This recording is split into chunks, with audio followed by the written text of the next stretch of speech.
Okay. Actually, Stockholm. लेकिन Friday morning मैं Friday morning को वापस in order. Or Friday Saturday. Well, at least for 40 minutes.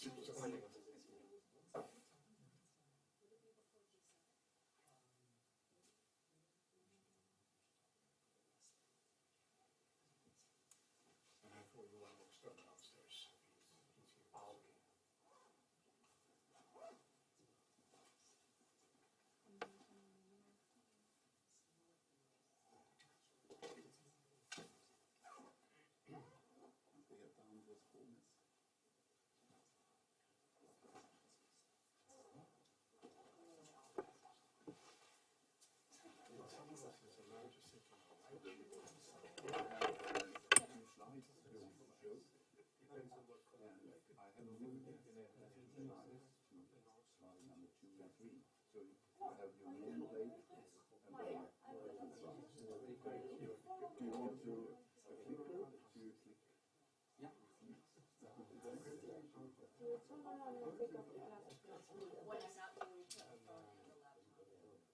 You want me to push anything?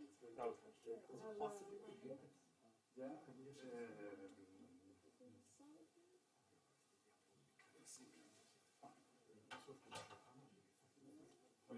You can turn around, please. No, you have. Shake it. Yeah. And we'll just see if you say hello. Hello. Hello. One more time.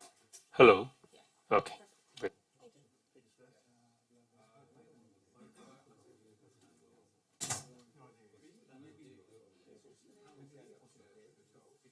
Yeah. You have the outlet. Nice to see you. I don't get to see you there in India. See you too. मिलने के लिए Stockholm आना है। बिल्कुल देखूंगा। कैसे चलेगा? Really? Fantastic. Are the Spanish headsets Likewise, sir.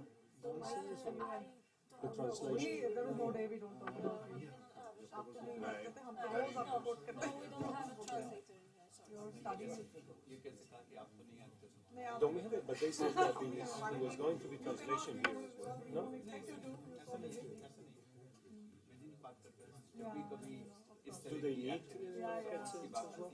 Like this? We Or all have those. And here. Connected to everyone. And here is the microphone for the... If for the Q&A, tell them wait until they have the mic, because so they're not shouting out. Okay. Because we Yeah, we're streaming it. Yeah. Great.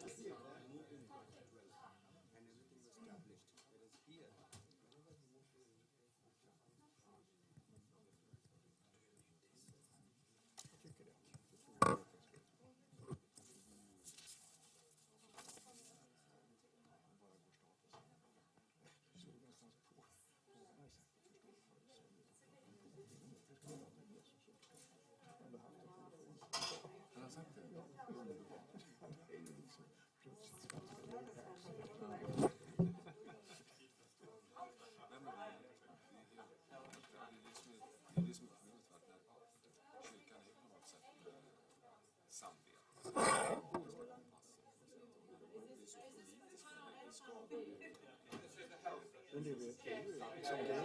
Det var ju det man skulle få översta västkyrkan på 1000-talet. Alltså skulle man vilket var förhållandet till staten.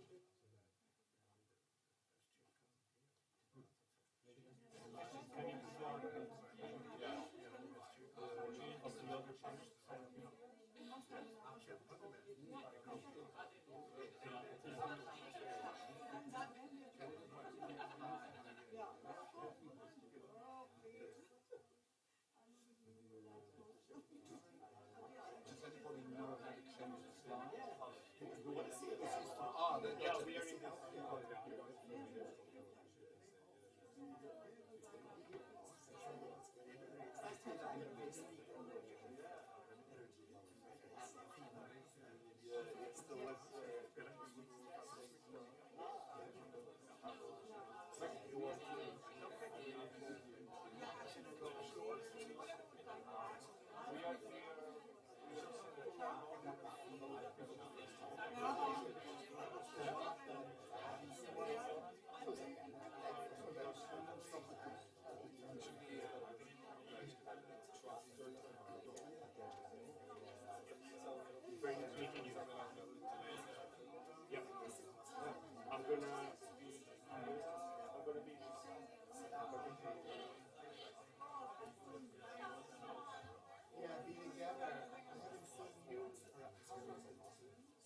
just det, vi såg sist.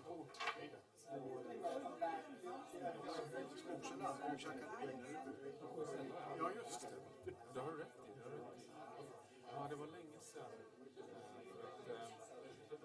Jag har ju haft förmånen och väldigt nära relation mellan forskning och Svenska kyrkan genom dina efterträdare också. Jag tycker Så i det här? Med dina efterträdare. Ja, så att det tycker jag har varit liksom en verkligen röd tråd att Svenska kyrkan har verkligen haft ett intresse för klimatforskning och nära relation till vetenskapen. Det är ju... Men det var ju hela våran grej med det där Climate Summit som jag hade för 10 år sedan. Just det. Alltså att visa att religion föraktar inte vare sig politik eller vetenskap, naturvetenskap. Vi måste lyssna på det. Nu får vi se de här två gossarna som är kvar i racet här. Just det. Så kommer...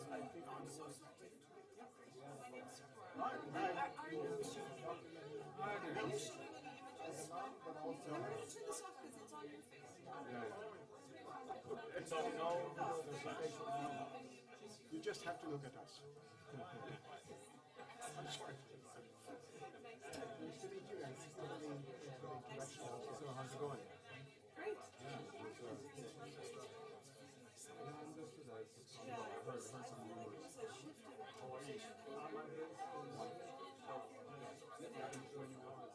Started talking details with Ingrid from the initiative what different mechanisms could be to address the barriers, especially given the barriers from trees and what form of cooperation, where people live, it's really quite specific. That was a good start. And now we do.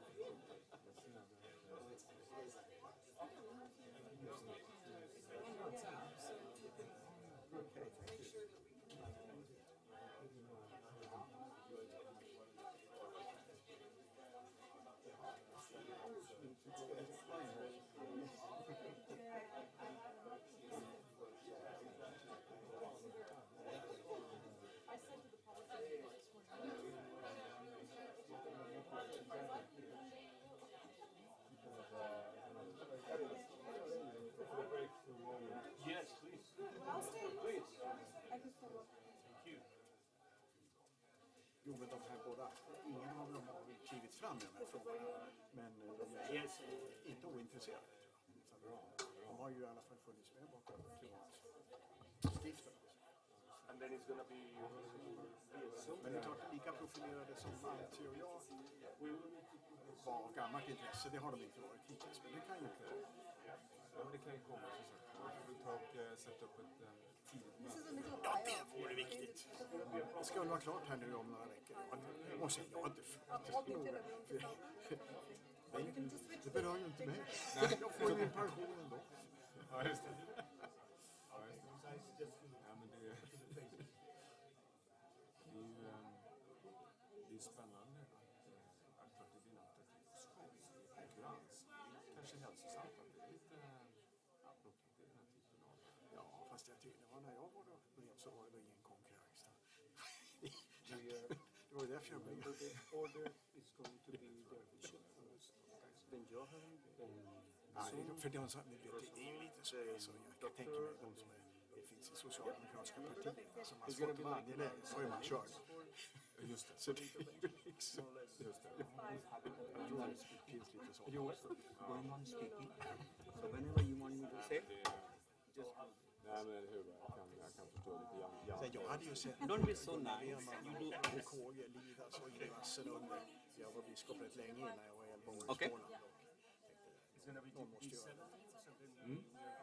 Kommer behöva tala in. Du har den där.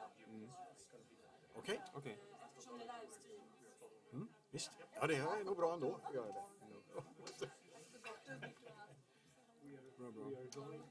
Hi. Hello there. Nice to meet you. Hello there. Yes, hello. Nice to meet you, Jan Markström. Hello. So you involved in the work with the Nice to Proliferation meet you. Treaty, or? No, I'm a doctor Okay. who sees the effect of the fossil fuels. Oh, I'm yes. here to tell you what Okay, I good. see Okay, in the good. OR. Good. Good. Johan, is going to be 7 minutes of your initial presentation, like thoughts and things. Yeah, probably less. Okay. But yeah. And then after all of you speak, then I will give you some questions. Yeah. And it's going to be this order, as I said, the Archbishop first, you, Johan, then Soon, Rosamund, and then Dr. Irving, and then Maria. Yeah. Okay. Yep. Done.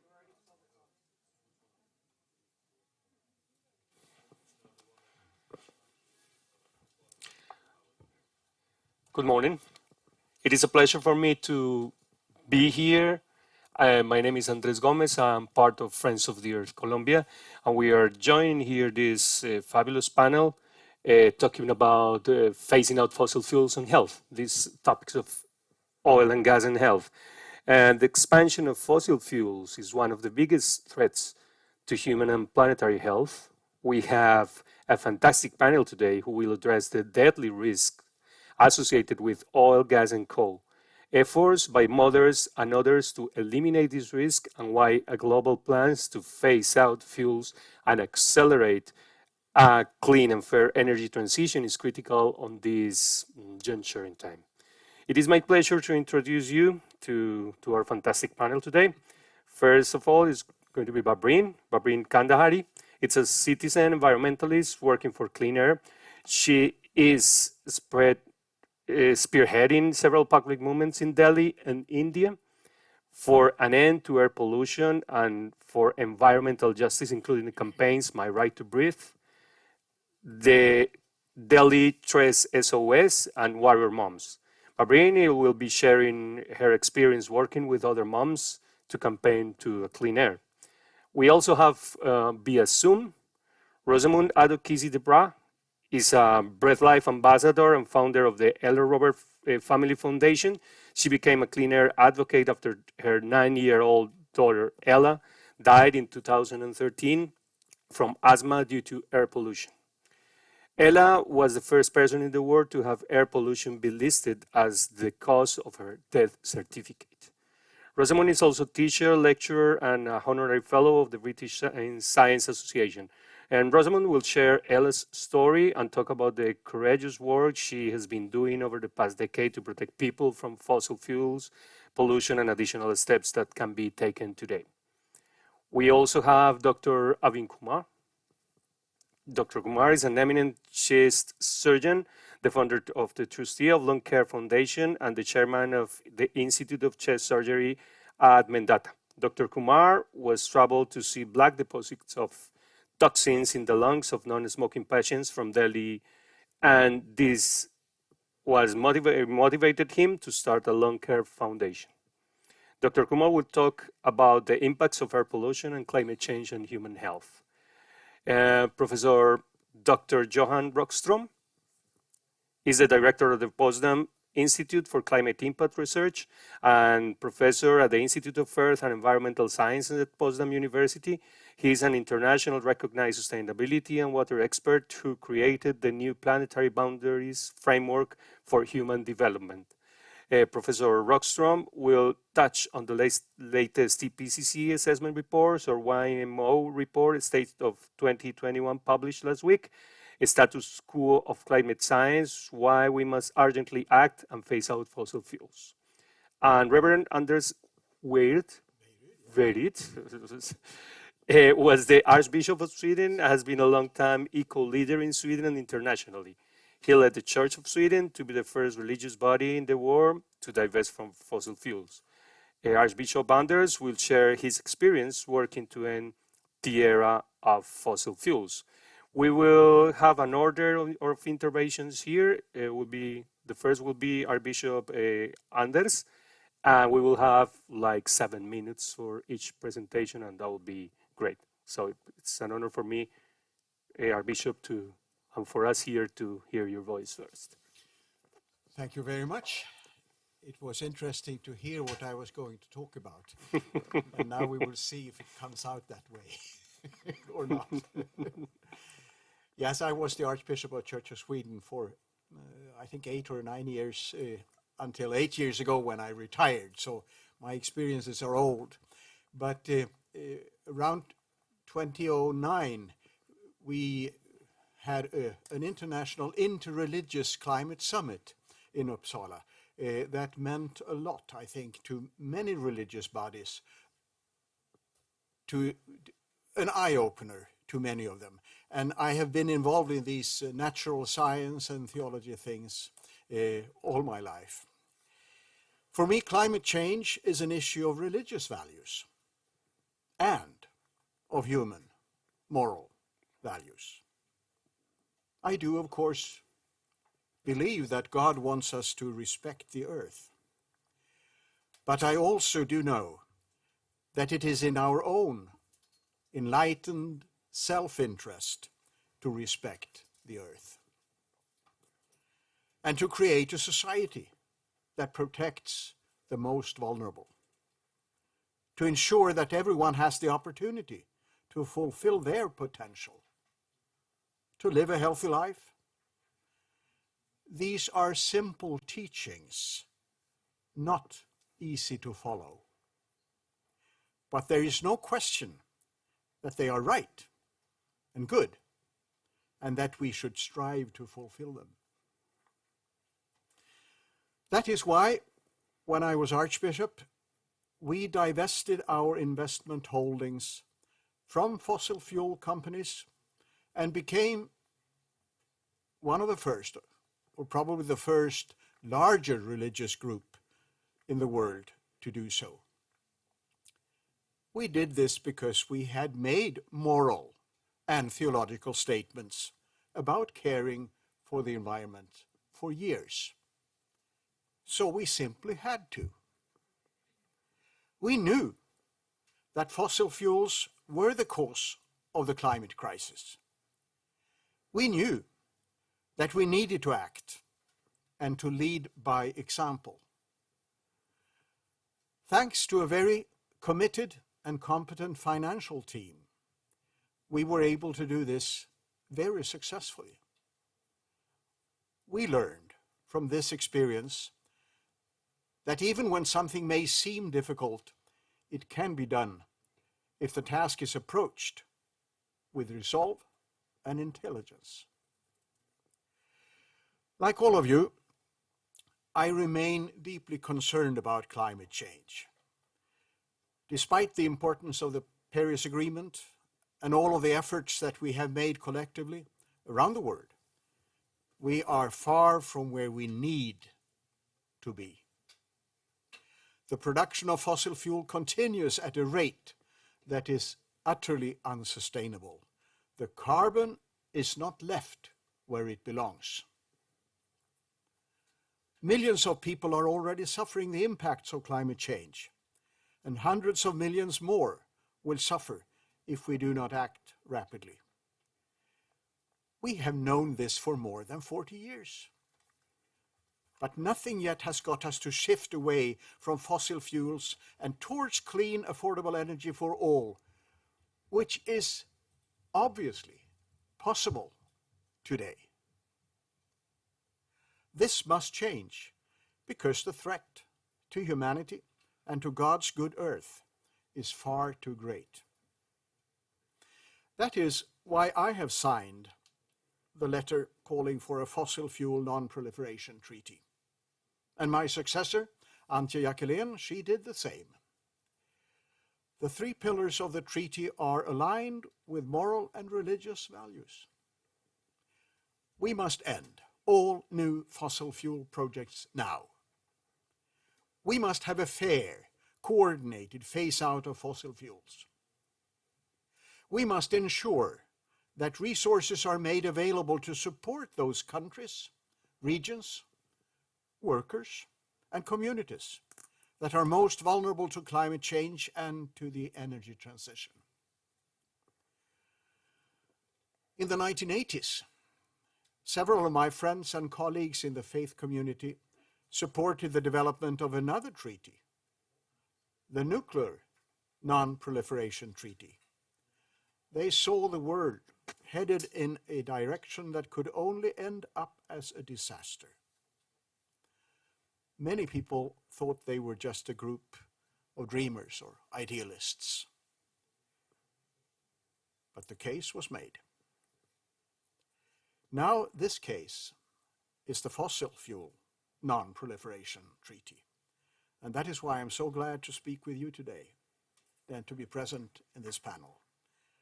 May God bless our efforts and make us successful.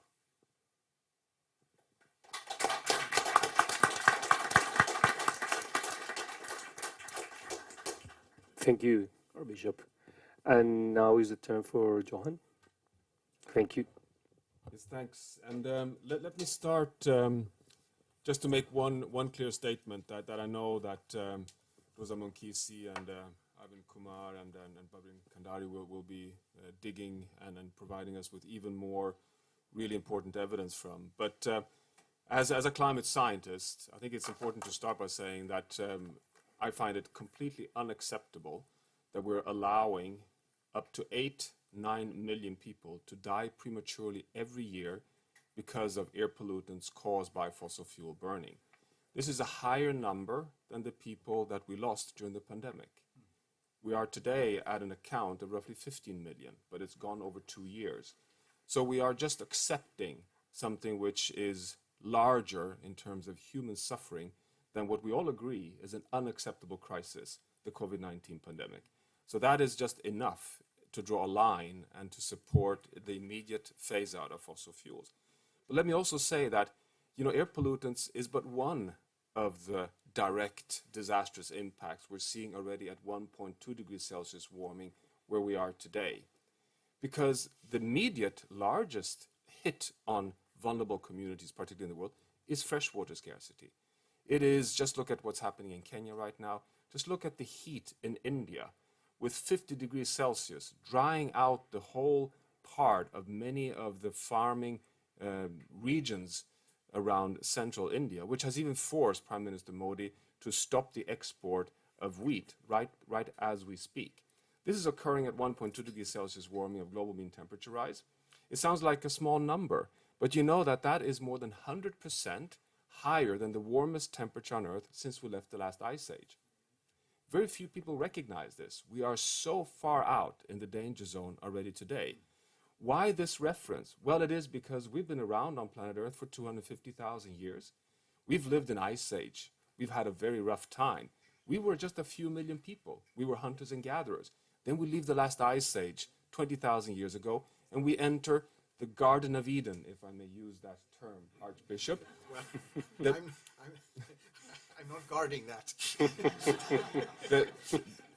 This extraordinarily stable state of the Earth system we've had since we left the last ice age, the last 12,000 years. And what did we do during this Garden of Eden period, this extraordinarily stable climate where temperatures varied? Can you imagine? Temperatures varied on average plus minus a half degree, 0.5 degrees Celsius on planet Earth. And that is when we went from being hunters and gatherers to becoming farmers. We start establishing ourselves as sedentary farmers, and off we go into our pathway towards specialization, craft, culture, civilizations, and the modern world as we know it is evolving. And now we are 7.8 billion co-citizens on planet Earth with, I would totally agree, with a moral obligation of allowing every person to have a dignified life on planet Earth. And most importantly, there's a new definition of justice. And that is, because we are now, unequivocally according to science, at risk of destabilizing the entire planet, the ultimate definition of justice in my vocabulary is to hand over to our children a planet that is at least as livable as the planet where I, as an adult, was born. That is the new definition of justice. This is nothing less than a pivotal moment for humanity's future. And now we're heading very rapidly towards 2.4 degrees Celsius warming. By the way, a place we haven't been in for the past 7 million years. Science showed in the IPCC AR6, for the first time, actually confirming very, very clearly that 1.5 is not some arbitrary number. It's not some compromise with low-lying island states in Paris that are at risk of being completely eradicated because of sea level rise. Oh no, it is a climate planetary boundary. It is a physically based boundary. If you go beyond it, you go from moderate risks, which major impacts already today, to really high risks. And not only high risks, risks of crossing tipping points, risks of losing Arctic summer ice, part of the AMOC, the overturning of heat in North Atlantic, risking even parts of the Amazon rainforest, the West Antarctic ice shelf, coral reef systems across the world, life support systems, not for tens of millions of people, but I have been part of so many IPCC reports, and I cannot, you shouldn't quote me on Twitter on the following, but I'm quite sure that this is the first IPCC report that talks about billions, not millions, of people suffering. Just check through the text and you'll see the word billions impacted are coming up for the first time. What is that billion referring to primarily? Well, it is actually that we are at risk of, over just 2 generations, between now and 2070, of actually causing large tracts on planet Earth to become unlivable. Unlivable, not necessarily because of air pollutants, but because of heat. Because we have so much health research, and we have the experts here, showing that if you go above a wet bulb temperature of roughly 30 degrees Celsius on average over the year, it's very difficult for us to not threaten our own health and even life. And what happens then is, of course, you get a very, disastrously unequal world, because who will cope with this? Well, it's the rich people who can afford closing themselves into air-conditioned space. But everyone else risks their lives. But people don't want to risk their lives, so what will they do? Well, they will be displaced. You'll have displacement, migration, and conflicts. You will destabilize societies, and we're starting to see the first signs of this. So therefore, we have so much science today that we do not want to go past 1.5. That is why we are increasingly, also within the climate sciences, recognizing that the policy path that we've chosen on climate, which is to calculate a global carbon budget and to get a pathway of mitigation, which basically is cutting emissions by half by 2030 with a net zero landing by 2050, is still necessary. This is what drives the whole UNFCCC and the COP processes. As you may know, over 100 countries in the world, half of the world's countries, have actually pledged net zero pathways, which is not bad. It's just that they're not delivering, but it's not bad that we have those at least on paper. But clearly, we're not bending the curves yet. So we need something additional. We need more powerful policymaking and governance. And I think that there are 2 options for us. And number 1 is, of course, economics. And the economics is that we simply need a global price on carbon. And we need that price to go from 100 euros of ton of carbon dioxide up to 200, which is what science says is the social cost of carbon. But the second one is what we're discussing here, which is some form of treaty, some form of regulatory means. Legislate, putting it as a legislation, end dates on fossil fuel extraction and use. And you know the science here. I mean, just over the past few weeks, we've seen many publications showing that, in the order of 40% of even existing infrastructure of coal, oil, and natural gas needs to be phased out before they come to life end in their life cycles. I mean, this is basically bulldozing down infrastructure. And at the same time, we have more than 195 new 1 gigaton carbon dioxide equivalent projects in the financial pipelines. I mean, this is like completely disconnecting from the science and the necessity of moving. So something more than just political debates and economic policy is needed. And that's why I think that these forms of putting formalized end dates may be an absolute necessity for us. And we're seeing it happening in different sectors, like the automotive industry is putting upon itself phase-out date on the internal combustion engine. Well, you could do the same thing for the entire planet in the form of a treaty, for example. Thank you. Thank you, Doctor. Thank you, Professor. Now, Doctor, it's your turn, and we are going to be online with Rosamunde. Yeah, sorry. Hello, can you hear me? Yes, we can hear you. Thank you. Afternoon, everyone. Afternoon, everyone. Thank you for the first 2 speakers, and especially the way the Reverend talks about we are stewards of this planet, and he's very, very right about that. As my previous career was teaching philosophy, and it is due to my daughter's premature passing. That's the reason why I am here with you this morning. And also, I concur with the fact that the new report that came out in 2019, that 9 million people lives ended prematurely due to fossil fuels. And I do ask the question, as did the scientists, why nothing is being done about it. Because as he said, not as many people died from COVID, not that we are comparing deaths, but we all saw the urgency and the rollout of the vaccine. And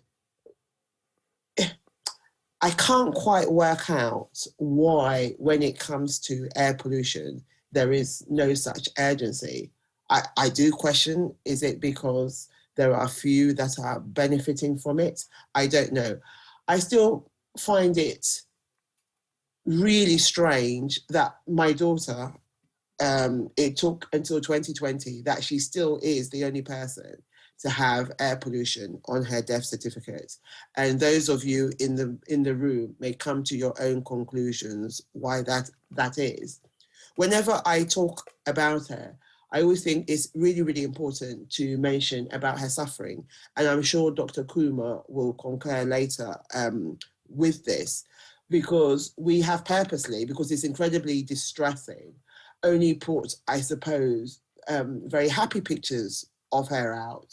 And I have thought once or twice whether to release any pictures of her in ICU, which was the reason why she's no longer here. And I do wonder that even by doing that, it would take a lot for my family to do that. But would the message still, get across to those who need to hear the message? I doubt it very much. I am on my way to Sweden. I hope to meet Alok Sharma, and I hope he will update me with all those countries that made pledges last year about what they are going to be doing about phasing out fossil fuel, or was it phasing down? I couldn't believe that at the end of COP, we got to the stage of talking about phasing out or phasing down when it is killing 9 million people. My daughter would want me to mention her suffering. She would want me to mention to you why she got ill. And the reason why she got ill purely is due to where we live, a very busy road. And this is multiplied many times over across the world. There are lots of people who live near main and busy roads. And we know children are the most vulnerable. Their lungs are stunted. And I'm sure Dr. Kumar will give you examples of that. I don't now know what it's going to take for governments to take this matter urgently. I really don't know. I am in the UK right now. We have a public consultation going out, believe it or not, about PM 2.5, which is the worst pollutant that you could ever imagine. And this should have been part of the Environment Bill last year. It should have been a given, but no. It didn't make the Environment Act, and instead it's been put out to public consultation. I do not know at the end of the consultation what the governments are going to do. So also, it is very important to mention here that Baroness Jenny Jones, who will be in Sweden, currently has got a clean air human rights bill going through the Houses of Lords now. Again, I think, Father, we need all the prayers, definitely at this stage. We need that bill to go through to make clean air an actual human right. Because I feel until a government or until a country does that, these atrocities are going to continue. I remember, and I'm sure my legal representatives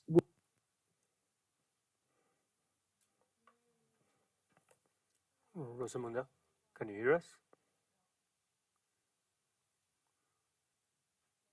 No,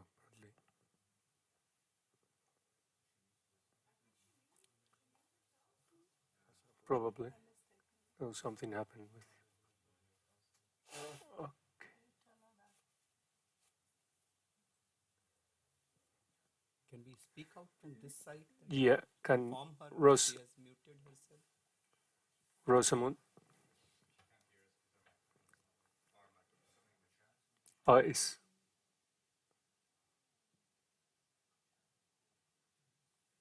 unmute. something in the speaker, probably in the chat. That's unfortunate.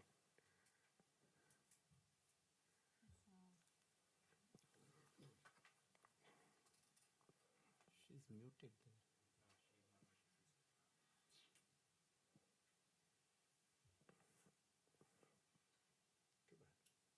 there. Okay. I think we need to try to move, and then if you can solve that, we will give her the word again. Okay, Dr. Kumar, that's your turn then. Thank you. Let me know when I have 2 minutes left. Yes, I will. So first of all, thank you. And a very warm good morning to all of you. We've heard a very passionate appeal by Honorable Archbishop. We've heard the rock solid science behind this issue by my esteemed colleague. We've heard the pain of a mother who lost her daughter at the age of 9 years due to the effects of these fossil fuels. What am I going to add to this? I am a chest surgeon who's been operating on lungs for the last 30 years at some of the biggest hospitals in the most polluted city of the world, the famous city of New Delhi. And I have had the, if I may use the word in quotes, pleasure or truly a misfortune of seeing a change in the color of the lungs of my people in the last 30 years. Can I have that slide, please, sir? And it was this picture which actually, yeah, the next one. Yeah, so this picture actually brought this surgeon out of the OR into public space to talk about this issue. As a doctor, my job was to treat people. I was doing it happily. There was no reason for me to come out of the operation room or the hospital into public space and talk about something which is totally unrelated to my profession, which is air pollution. But these effects, so on your left, friends, is a normal pink lung that we are born with. And on your right is the lung of a non-smoker from the city of Delhi that I started seeing about decade and a half ago. And my most agonizing moment was, next slide, when I saw a teenager having black deposits on the lung. And I thought to myself that if a teenager is having these black deposits on the lungs, what will happen to him by the time he reaches 40s and 50s, if at all he reaches that age?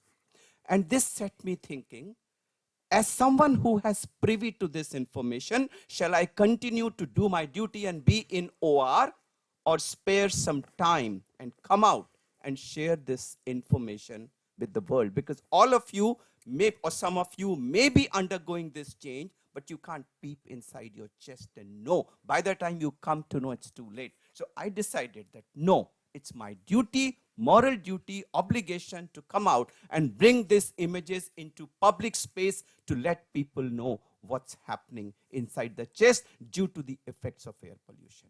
So this is my submission number 1. Submission number 2 that I want to make regarding the impact which I have seen during my short span of 3 decades is the change in my patient profile of lung cancer. I started lung cancer surgery in 1988. 90% of my patients were smokers, mostly men in 50s and 60s. And when I looked at my data few years back, I find that today over 50% of my patients are so-called non-smokers. I use the word so-called because there is a reason. I'll explain that. 40% of them are women, non-smokers. The age has shifted by decade and a half, and 10% of them are in 30s. My youngest patient was a 24-year-old girl, and I see mostly in 40s. So more and more non-smokers, rise in incidence, more and more non-smokers, more and more women, and more younger people. Why is it happening? I'll give you the reason. In a polluted city, the infants, the newborns, start smoking from the first breath of their life. Why? PM 2.5 has been now labeled as equal to smoke. 22.5 microgram PM 2.5 is equal to 1 cigarette in terms of damage. So if you are living in a city which has an average PM 2.5 of 250 and you are breathing, you are inhaling 10 cigarettes every day. And that's the average PM 2.5 of the beautiful city that I come from, the city of New Delhi. So every child who's born in that city starts smoking 10 cigarettes from the first breath of his life. And we know as scientists that by the time you have smoked for 20, 25 years, your lungs are ready to become cancerous. So that's the reason I'm seeing cancers in 20s and 30s. So friends, here is the evidence from a doctor, his pain, which is being expressed in public platform about the damage that he's seeing. This is evidence number 2.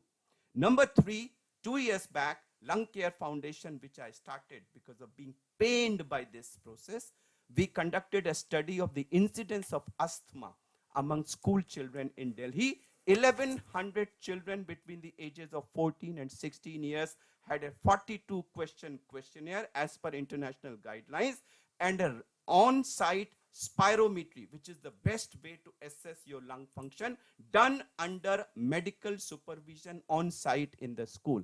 And would you imagine 33% of the children were found to have spirometry proved asthma.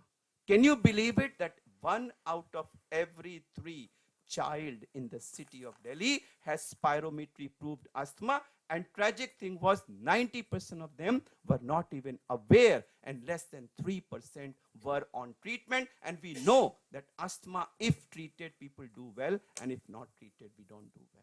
This is evidence number 3. This is directly from the ground, pain of a doctor who's seeing this change on the ground. What do? Either we stop breathing, which we cannot, or we clean the air that we breathe. Why is it not becoming a worldwide phenomena the way COVID did? And as a doctor who's, I have 2 minutes? Yeah, thank you. As a doctor who's traveled across the world, met people on the ground, the reason is people's lack of awareness. Even doctors, when I meet, they know that yes, air pollution causes damage, but they are not aware of the extent of damage, severity of damage, and how big a problem it is. And that is the reason I feel it's time for the doctors to get involved, because it's an environmental and chemical issue to begin with. But in terms of its impact, it's a pure health issue. It is destroying the health of our present and future generations, because now we know that the damage actually starts from inside the mother's womb and continues till our last death. We have formed a group called Doctors for Clean Air with the purpose of making people aware, because we've taken a AAA approach. Make people aware, awaken them to the danger, and when they are aware and awakened, they'll take the actions or demand the actions which need to be taken to meet this problem.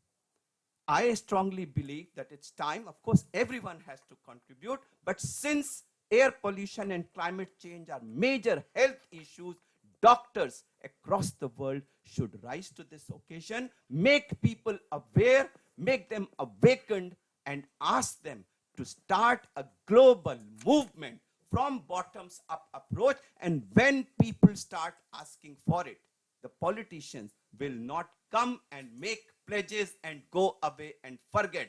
They will come, make pledges, and implement. And that's when we will have clean air, which I believe is a human right. Thank you so much. Thank you, Doctor.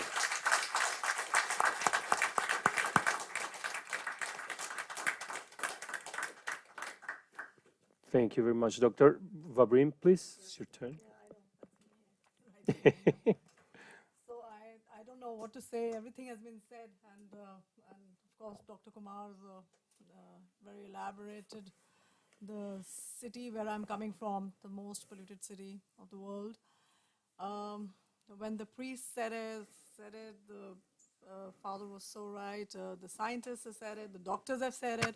but I'm here as I'm a mother, a concerned parent who just has no words. We are just talking pledges. I don't usually write my stuff, and what I'm thinking right now is we are still where we were. I have been trying to fight for clean air for almost 2 decades. 2003 is when my daughters were born, twin girls, and they were initial symptoms of first 2 years. They couldn't had regular colds and coughs, and I grew my little studies on what was happening. But I'm an ordinary citizen, and I'm not an expert, so nobody will listen to me. But then we had initially Dr. Kumar and certain doctors there who were beginning to talk, because we were looking at London, at that time, the smog of London, and trying to bring that whole narrative here. And but of course the government was in denial until 2016. That there was one morning actually, when the schools were shut down for the first time because there was so much smog, the city was choking. And that evening many parents of the city, we all got together for a protest, and this movement was born, My Right to Breathe. We don't have organizations. We are just parents, concerned parents. Like now, we are concerned parents globally. There are wonderful parents here also who are, there they are, who from Sweden, who welcomed us, and who are here from different parts of the world, Germany and Colombia, and in India as well. We're, mothers who are absolutely, because we see it now. The science is in front, the facts are there, figures are there, research is there, commissions, drafts, I mean, name it. We're sick of seeing all that. Everything is there, everything is done, but there is no action. That is where I always say this, that how do you react, like when we go back home today, all of us, and somebody tells us at home, like, did you feed the kids, or what the kids eat? Yeah, we give them a little poison. So how do you feel? Yeah, so you say, okay, fine, or you'll kill them. We will kill them, and we are not doing that. We should be that angry. We should be so agitated.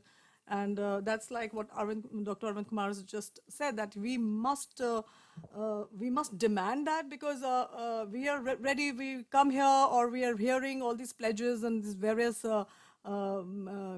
summits, and they come and talk. Our leaders are talking, but back home, it's very different. And it's mostly for all the countries. So I wonder what happens when a child takes a pledge in school and breaks it or something. We do all these pledges, starts very early in life. What happens? And they're punished. So who is that authority, and who is that in the world who's going to be doing that? Because we are all just talking and it's not happening, and the damage is being done. So if my girls have turned 18 this year, and I have been fighting this before that, I was hoping that I will be able to give them cleaner air. It hasn't happened. Their lungs are damaged, and something that I've learned from the doctors and Dr. Arvind Kumar, that it's irreversible damage. I say, okay, I am rich and I can, change the lungs and do all that. Is not going to happen, because the damage has been done. I just don't understand why we are willing to accept this. We know the facts. We know that fossil fuels are bad, even to the point that the politicians are coming and now accepting and saying this in the speeches. But then what are we doing? Because you are still cutting my, decimating forests in my country. You tell me to use a bicycle or, get into sustainability, but then the thermal power plant, emissions are going way high because we are not, monitoring that. So it's only very little, that is in our hands as citizens. It's mostly the leaders and the politicians, the policy makers, who will have to not only talk, but they'll have to act. So it's making them really accountable, and not accepting just talks, whether it is through, policy, interfering into policy, that is the citizens and the NGOs or experts from the civil society who should be part of the policy now, and who should ensure that it's being enforced, as well as also, I don't know, I mean, we are now at that stage that everything should be in litigation, but then if that is going to help also, because, some countries, the judiciary is also not supporting. So, I mean, why should Rosamund have to pay a price with her life of her daughter to go to the courts and, then only they hear you. We've not been able to do one case in my country and show, are we saying that there's not been one death in my country or one child who's lost a life not because of air pollution? We have over 2.5 million people who lose lives because of fossil fuel and air pollution attributed to fossil fuel. So this is just very, very heartbreaking. I speak, and every time I speak, I get goosepimples because I just know that my children are going to live 10 years less. I mean, that is something which is the science is saying it could be more. But what is written and said, it's 10 years less, and it's very heartbreaking. And I'm sure every parent feels like this, and every grandparent feels like this. So we should just not accept, and health and air pollution, health and fossil fuels, they are connected, and we must not forget that. We must ensure that health in my country, in the city, we have a commission, the Air Quality Commission in the most polluted city of the world doesn't even help the health department person there, somebody to represent. So obviously we are still not connecting, we are not doing the right things, we have to go the right way. I mean, that's what it is, and I hope, and I always say that in a crisis, think like a mother. Thinking like a mother is like a tool, and I hope everybody should really think like a parent and think for the future of the children and the planet now. Thank you. Thank you, Babri.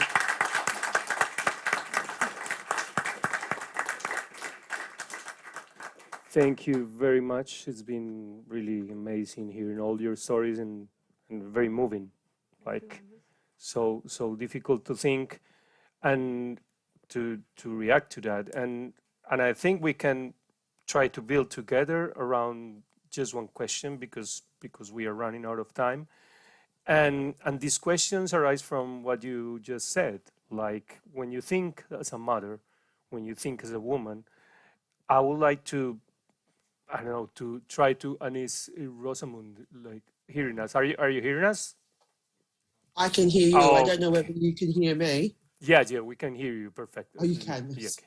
Thank you. We are going to build on this question. Like I was saying here, like like if we think as a mother, how can we imagine fair phasing out of fossil fuels, especially when we, like mainly we, belong to the global south, and we know that the weak health infrastructure is there, and we know the lots of damage which is fossil fuel making to our societies, and energy is needed for what we do, and for even for people far away to go to a hospital.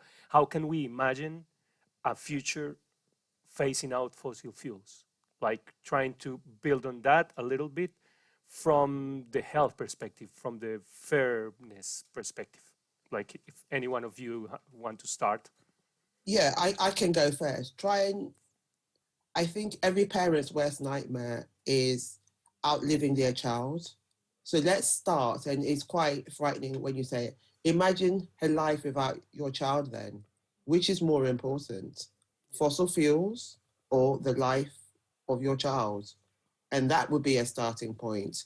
There seems to be a problem connecting the dots to, as Bavrin said, it's just the judiciary need to be brought round. And I think, and it will be interesting what Dr. Kumar will say about that. I don't know how postmortems are carried out in India, but I think if someone dies, especially a child dies, they need to see if there's PM 2.5 in the body and maybe start listing it. There seems to be a disconnect between, we know people are dying prematurely, and yet it is not recognized officially on death certificates or even as a contributory factor. But I think we need to keep on joining the dots, and I assume we need to continue to pressure the judiciary that can be conservative, let's be honest, at times. But the more people that get pollution on a death certificate, I do think, and especially sadly, children, I do think the tide will change. Thank you, Rosamund. Thank you very much, Archbishop. Yes, I made a bold statement when I said that there are alternatives. I mean, there are alternatives today. Of course, they are underfinanced compared to what the fossil fuel industry is. But if things are to change, someone has to take some bold steps like this treaty. I mean, what we see in the resources of solar energy and of wind energy and of also energy from the sea, I mean, it is there. It is just that the oil has been so cheap, so no one has invested in it. And therefore, it is a responsibility for us to show that there are alternatives and that the continuation of what we have is absolutely devastating because it ruins the very basis of our lives, namely to give life to new generations. Thank you, Archbishop. Thank you very much. I think it's a question of deciding your priority. When COVID struck, every activity came to a halt, but the world still survived. Everybody said, well, finance will crash, markets will crash, but we are almost back to normal. And we faced that period of months and months of everything being closed, and the world still survived.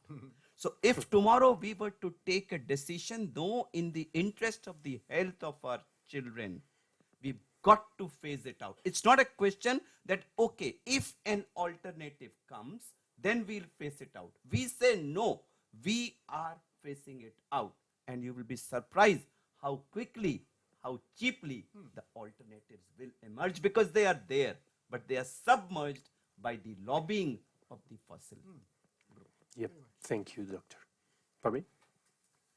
Oh, well, I mean, it's all been said. I don't want to take so much time on something, but yes, this is what it is. I mean, it has to be a no. Now there's no, and there are, like Father said, that there are alternatives. We will change, but don't expect people to change first, and then because they continue to do the wrong things, and these narratives are so wrong. You ride bikes and no to plastics and all that. Well, the plastic shouldn't exist, first of all. So that is what needs to be. We have to always concentrate on the sources of pollution, and that's where the policymakers and the government will be able to do it. It's not our job. You will tell us, you will lead, and we will follow. That's how it is. Thank you. Thank you. There is a little question from a journalist here, a request. Hello, my name is Leon Lidigu from the Daily Nation in Kenya. Now, Doctor, I want to understand, since fossil fuels are the parents to microplastics, are there any evidences you might have on the impact on inhaling microplastics and the linkages to cancer and other diseases? You've got to do it shortly. Sure. So all these evidences exist that when you inhale these chemicals, they go and damage the lining of your windpipe and the lungs. And the day you start inhaling, the damage starts then and there. Initial phase, there is swelling, then there is chronic swelling. And if this goes on for years and years, you have irreversible changes. And final end point is the cancerous development. There is enough evidence in the literature, studies around the world, which have proved this conclusively. Thank you. Having lived in Delhi for like 5 years, I saw what people are calling the oxygen restaurants. Have they been infected? Yeah, so this is what I'm saying, that this is trying to divert the attention from the main issue. You'll be shocked that our governments, the local city government, has installed something called smoke towers. So they have put up huge exhaust fans on rounded towers and put some fans, like put some filters there, and they are taking the air, making it pass through filter and letting it out. Air knows no boundary. Can you install enough filters to cover thousands and thousands of square kilometers of a country like India? No, it's fooling people. But then it comes on the television, government takes massive step. World's first smoke tower in the city of New Delhi. People start clapping. So that is where I say the role of awareness comes. People need to be told the solution to pollution is not these gimmicks The solution to pollution is to hit at the source. Once you tell people, make them aware, and people's movement, then politicians will not be able to fool them with the gimmicks. This is what I believe. Thank you very much. Thank you. Thank you. Thank you very much for these wonderful presentations, Archbishop Dr. Babrin Rosmunda. We really appreciate your comments. Thank you very much, and thank you all for being here. Thank you. Thank you.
Any length of time. I had 40 slides. They told me 7 minutes. I said, okay, only 2 slides. Thank you.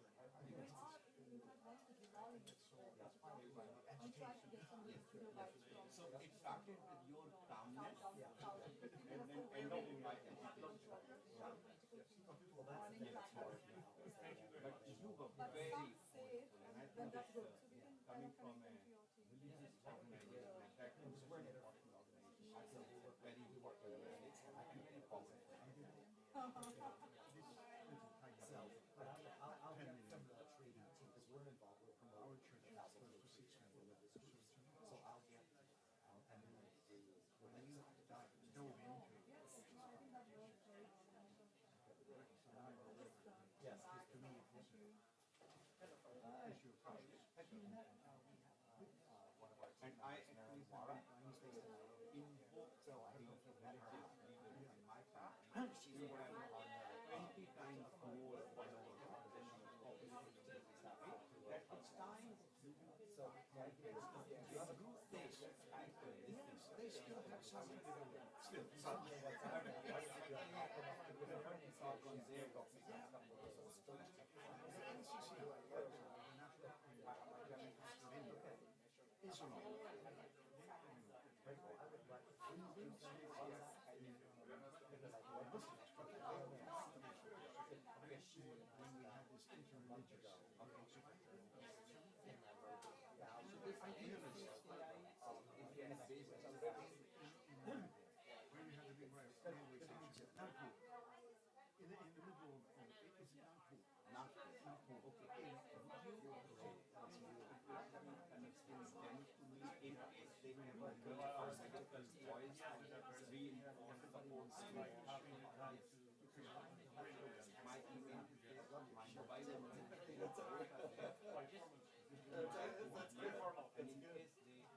any point of time feel like to be Thank you very much. Thank you very much.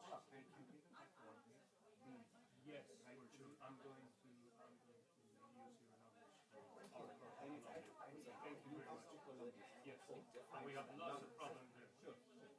Doctor, thank you very much. everybody has a distinct perspective. Thank you.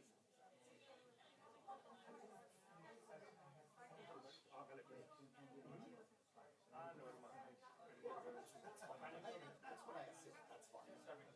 You did a good job. I have some. Yeah, that's I'm going down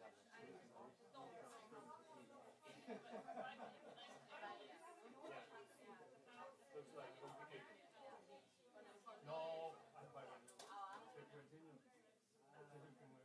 está muy complicado. Lo puedo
cooperation? Panel B? Panel B is in here. In here, okay. Which room is it? C35? This is just 35, 36. Okay, yeah. It will be closer to Panel B. panel B. Okay, You're great. speaking also, right? Yeah, you Yeah. too? Yeah. Yeah, okay, hi. Hi. Everyone, hi. Hi. Okay. Just being a bit careful. Because Yeah, I yeah. don't want to give any calls. So it starts like 50. Yeah. 150.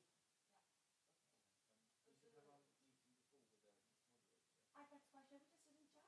Or do you want to do other things? Yeah, I had to do a few other things just before I was preparing stuff. I thought you wanted us to come here.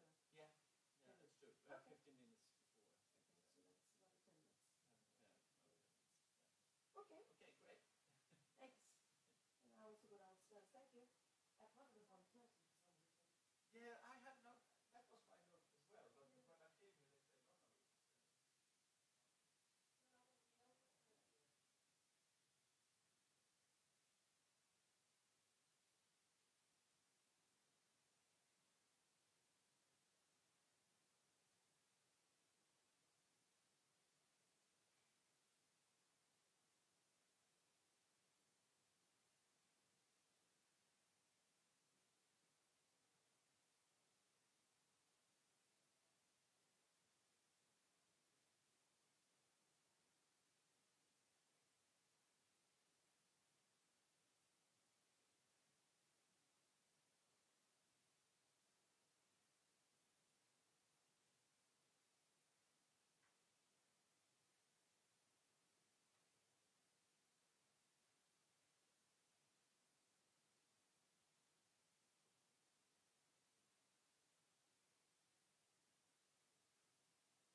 Vad var det lugnt?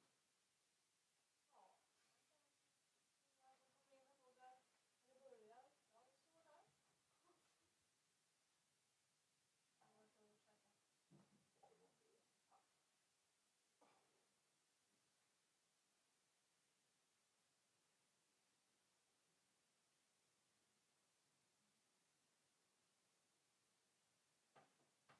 Ja, vi vill se någon av hans slarv här.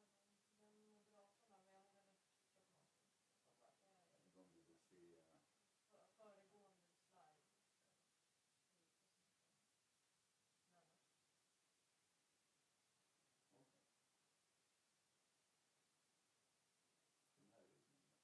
kvalitet på ljudet.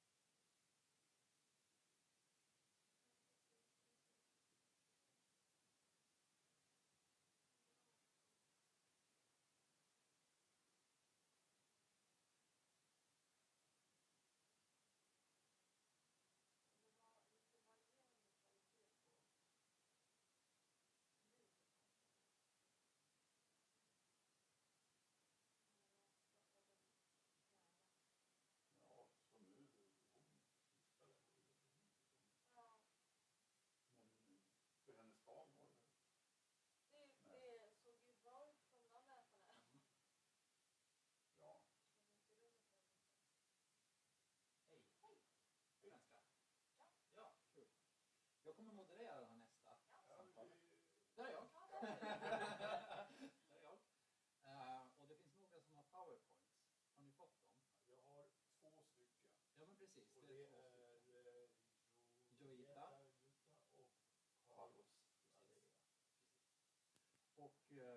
Och de kommer att prata i den ordningen också.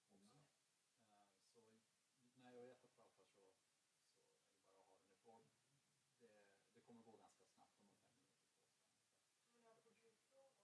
Ja, vi kommer att ha publikfrågor i slutet om vi har tid. Då måste folk prata i den här så att de får livestreaming också. Just det, precis. Har vi någon som kan gå runt och så? Jag kan tyvärr inte gå runt. Nej, Då får ni fråga någon. då frågar jag någon av vårt crew. Och då blir det ungefär 2 stycken sådana om vi har tid. Vi kan behöva peta lite närmare om ni märker att de drar ifrån. Precis. Ja, men det är bra att tänka på. Ja, och sen när det visas då borde vi flytta oss så att publiken ser powerpointerna då, eller hur borde vi göra? Kan vi arrangera om, eller? Det är ju om den som pratar och har slide kan ju vara antingen på den till vänster. Ja. Mm. Så Vill ni ändra så att ni har en mikrofon istället så att alla står vid ett bord vid sidan om och pratar? Det är det jag lite funderar på hur vi ska göra det bäst. Liksom, jag kan ju stå Det här är där lite... som moderator, kan ju stå där vid sidan. Här kan man ju stå, för då har du ju titeln där. Ja, precis. Har man en person och sen om ni resten sitter ner. De andra kan ju sitta här så liksom kallar jag upp dem. Mm. Men det... Kan de här stå kvar eller vill du att vi... Men då kan ju de stå kvar i så fall. Egentligen. Vi kan bara vika ner dem lite. Oj, där fram kuffen. Det låter bra. Bra! Och så kommer du få en headmic då. Okej, all right. Det är bra. Så visar jag någon när ni klickar för powerpointen. Okej.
Och sen är det slut här va? Ja,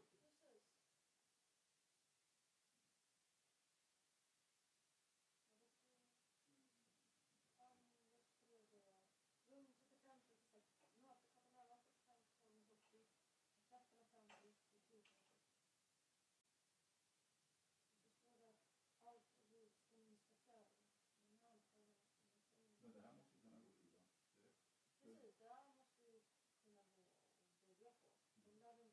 vara här inne. Nej.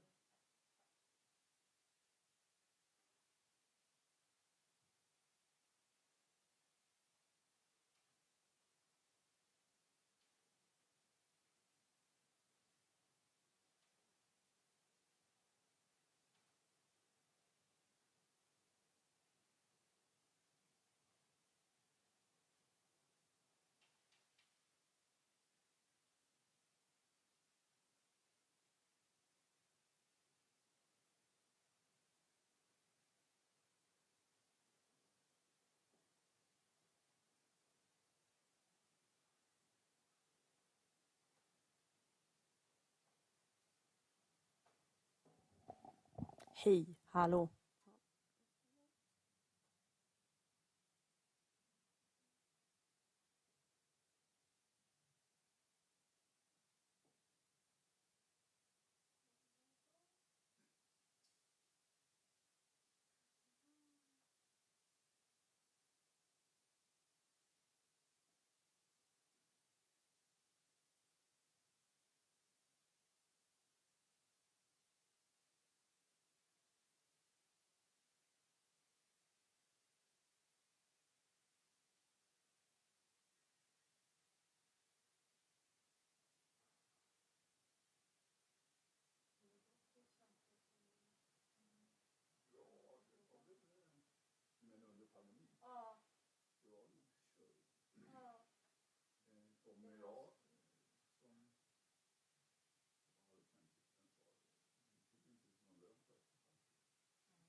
målsättningen är att minska. Nej, men det är inte det. Det är i alla fall kul att se några ansikten man känner igen.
Det var ju saker när började det 2020.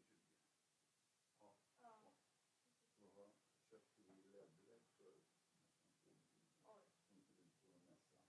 Som det var så att det hade ju, hade man vetat det tidigare hade man inte köpt det där. För då hade man ju haft lite mer reserv.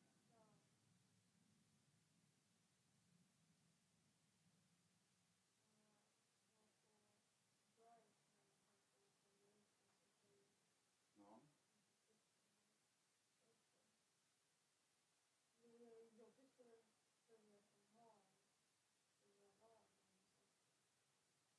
Det enda fördelen kan man säga att som för våran del att allt som vi har är betalt. Så att det är skillnad mot de här som har massa leasingkostnader på. Men det är ju ändå mycket som ska ut, löner och el och för huset som vi har kvar tillsammans med Tommy. Vi har ju 1300 kvadrat i 18. Och det är ju också betalt. Så att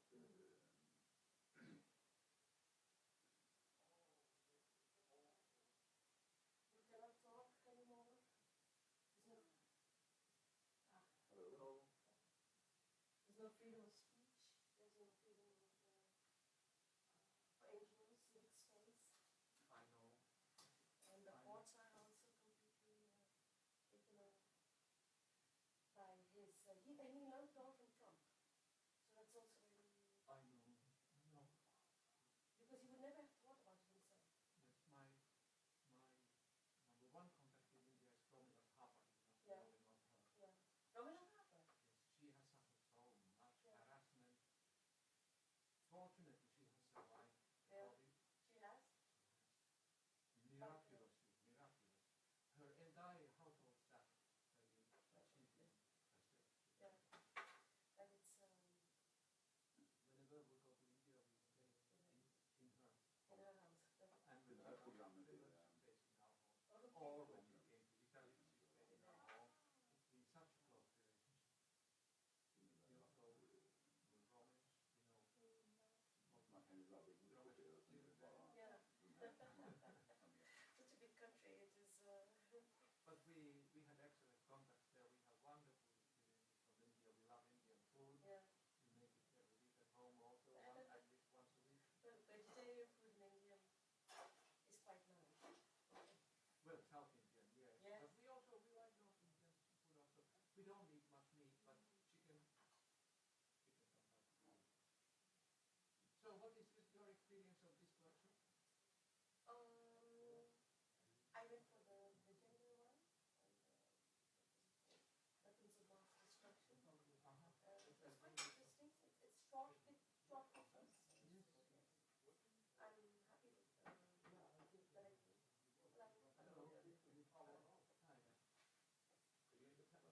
No,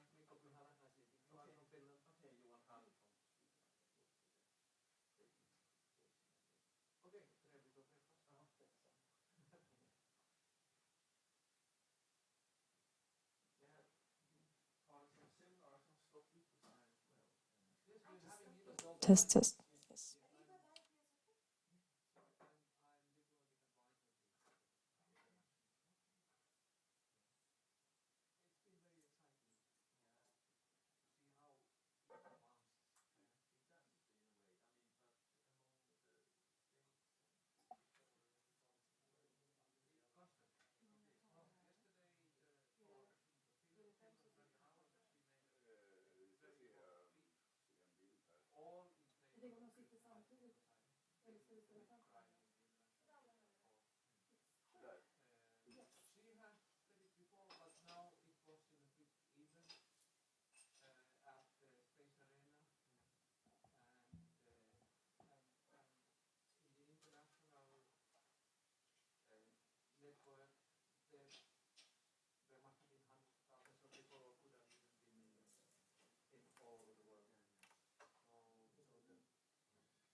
Test, test. Hej, hej.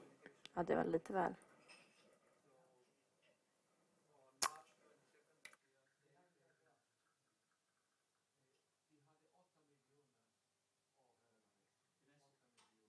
Varför låter det så? Hallå?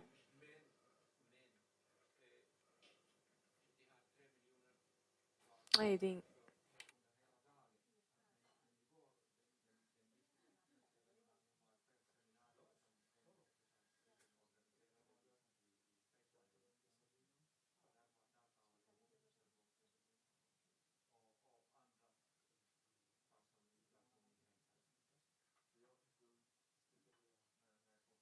hej, hej, hej.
they try to tie the hands of the chief prosecutor of the but if the economic law is approved, it will not be retroactive in any way. It will only apply to events in the future.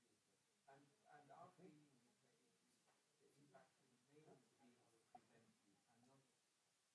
not a punishing. Not retributive. Not retributive. Also not the retributive aspect has to be taken care by governments of making socially equitable legislation. So this is, I would like to have worked on earth system boundaries. Oh, you work with him? Yeah, I'm the co-chair of the Earth Commission. I wanted to hear him this morning, but I missed it. That's really too bad. Yeah, he was, I don't know exactly what he talked about here, but our evidence sometime in December, but they're now finalizing the drafts. And there what you are seeing is that the boundaries are not just planetary, they're also regional, some of our boundaries. And some countries are crossing these boundaries also because of, they're crossing several boundaries. Yes. And this has to do with the density of population, but to a lot of extent it has to do with exports, heavy exports from the country. You know that the Resilience Institute has today put up a new scientific report on the United States saying that now 6 boundaries have already Yes, crossed. Yeah, because they've also used another one. of the 9. You know, 9 boundaries, 9 global boundaries, and now 6 have already been crossed. So, but they're talking about planetary. The ones who cross the boundary cannot be crossed. It's almost impossible. Yeah, because so like a species that goes, you cannot get it back. No. You can get new species, but they may not be better. So like in India, you would probably say it's full of species, but like we've got rats and vultures, so we've got some of the negative species, mosquitoes, but we don't have that balance. They are growing massively. And the vultures have almost disappeared. but even they are coming back because of the dead bodies of dead carcasses. So so you're getting to a certain type of. But the veterinary medicine has destroyed the populations. There are still traces left, Yes. and even small amounts of that medicine kill vultures. India had millions of vultures, maybe 5 million, maybe 10 million vultures, and now there are only a few thousand. A vulture is a bird. It's a predatory bird. It eats other birds. And it eats dead bodies. Okay, so Dharma. Absolutely, that's Dharma. So the Parsis in India, they put dead bodies on the roof of the building, and birds are allowed to eat them. But birds no longer come because there are no birds to come for the body. But where my mother lives, there are lots of vultures, and that's probably because it's Noida, it's the south side, in a very polluted area. But for some reason, it's full of vultures and rats. Well, maybe they come because the cows there don't get these diclofenac medicine. Farmers can give diclofenac to their cows. It's prohibited by the Indian law, but still it is marginal. But the problem in India is that in the Netherlands, when we have a new law, then the government advertises it every evening, so that people get to know it. And in India, these laws are changing. Nobody knows. Yes, exactly. But still, they can be applied, and punishments can be given. Everything, yeah.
about who created the interview with Dr. Is he around? It was here this morning. Yes. Yeah, by maybe. And A is down there. Yes, yes. He's moving from one meeting to the other. No, I had we had an echo time event, and then I stayed behind and talked some people, interesting people, so because I didn't know what But he time. will be there tomorrow at the opening, I think, of the SEI, the Stockholm conference. Only I'm a bit disappointed that there's going to be no declaration. I have asked everybody, when is the draft declaration? How can we make a contribution? It looks like we don't have it. And I think it will be so sad. I mean, the new list of principles would be just fine. In 1992, we had the principle, right? Ecocide could have fitted in, planetary boundaries, so many things.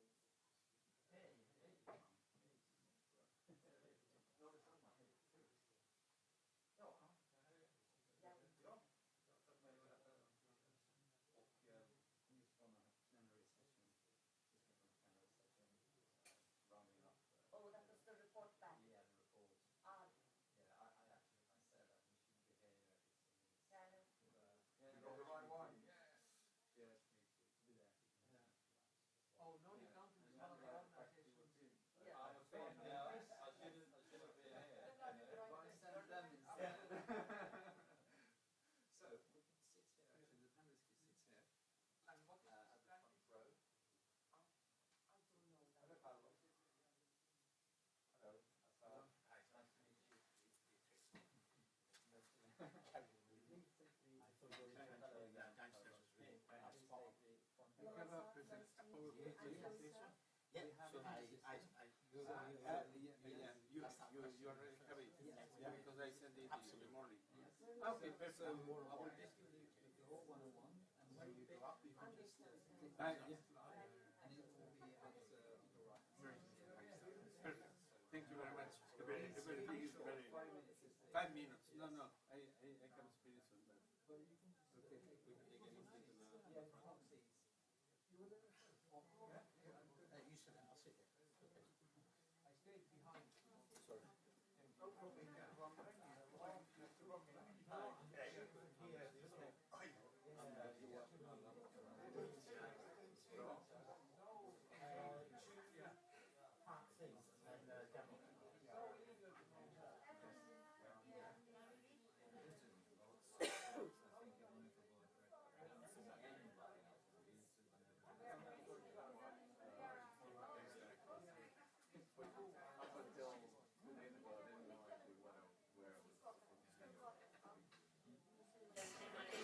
Hello. Yes.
Yeah, you're very busy.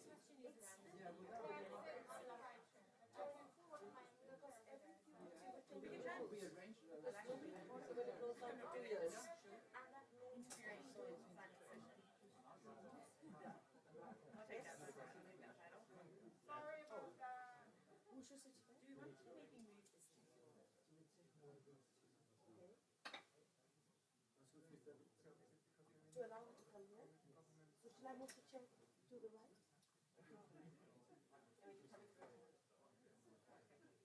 I will be. No, don't. Stay here in this corner then. Just put my back. Yeah, you can allow. I don't want to be in the hand and earlier.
Welcome. Welcome to this panel. Thank you for joining both live stream and here in this waterfront hotel venue. This panel is on how international cooperation on fossil fuels can fast-track a just transition, and it's a part of the associated Stockholm+50 event organized by the Fossil Fuel Non-Proliferation Treaty in cooperation with Stanley Center for Peace and Security and the Nordic Council. I'm a representative of the Nordic Council, delegate to the Stockholm+50. My name is Simon Holmström. I'm a member of Parliament of the Åland Parliament in Finland and also in the Nordic Council. I have the honor of moderating this session, this afternoon session, with a range of interesting experts on this field. But before I invite them here, let me just introduce the history of climate change multilateralism. It wasn't until 1972 that the Stockholm Declaration, for the first time, recognized the interconnectedness between humans and the environment. It didn't really recognize the climate change, though. However, it said it urged countries to be mindful of climate risks.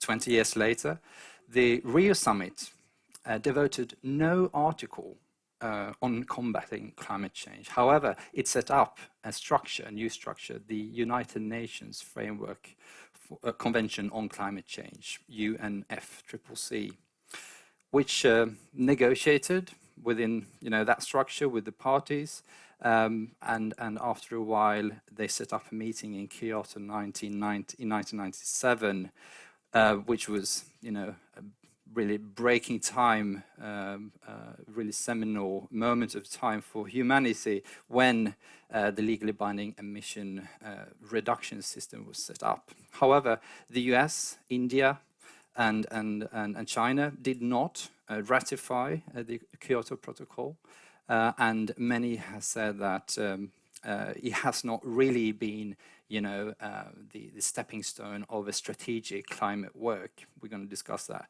on the panel a little bit later. Following some futile COPs, Conference of Parties, we saw the advent of the Paris Agreement in 2015, where the 1.5 centigrade target was adopted, and the only thing that was now legally binding was that the countries, the parties, would communicate the NDCs, the nationally determined contributions, every 5 years. And now we are here in Stockholm again, 50 years after climate risks were mentioned the very first time in international agreement. Despite 50 years of just international negotiations on these issues, we find ourselves in a situation where humanity is failing, really. We find ourselves in a situation where current targets point us at 2.5 to 2.9 degree warming. So something is missing here. What is missing? What can we do today to reinvigorate climate change multilateralism? And how can we do it not only fast, but also fair? That's the theme of this panel discussion. I'm really thrilled to invite the first speaker, which is Yoita Gupta. Please take the stage. You're Professor of Environment and Development in the Global South at the University of Amsterdam and the IHA Delft Institute for Water Education. She was co-chair of UNEP's awarded, I would say, I think, Global Environment Outlook 6, and has just recently won an European Research Council grant for work on fossil fuels. The stage is yours. Thank you so much. Good afternoon, everybody. I'm going to focus on fossil fuel lock-in and justice.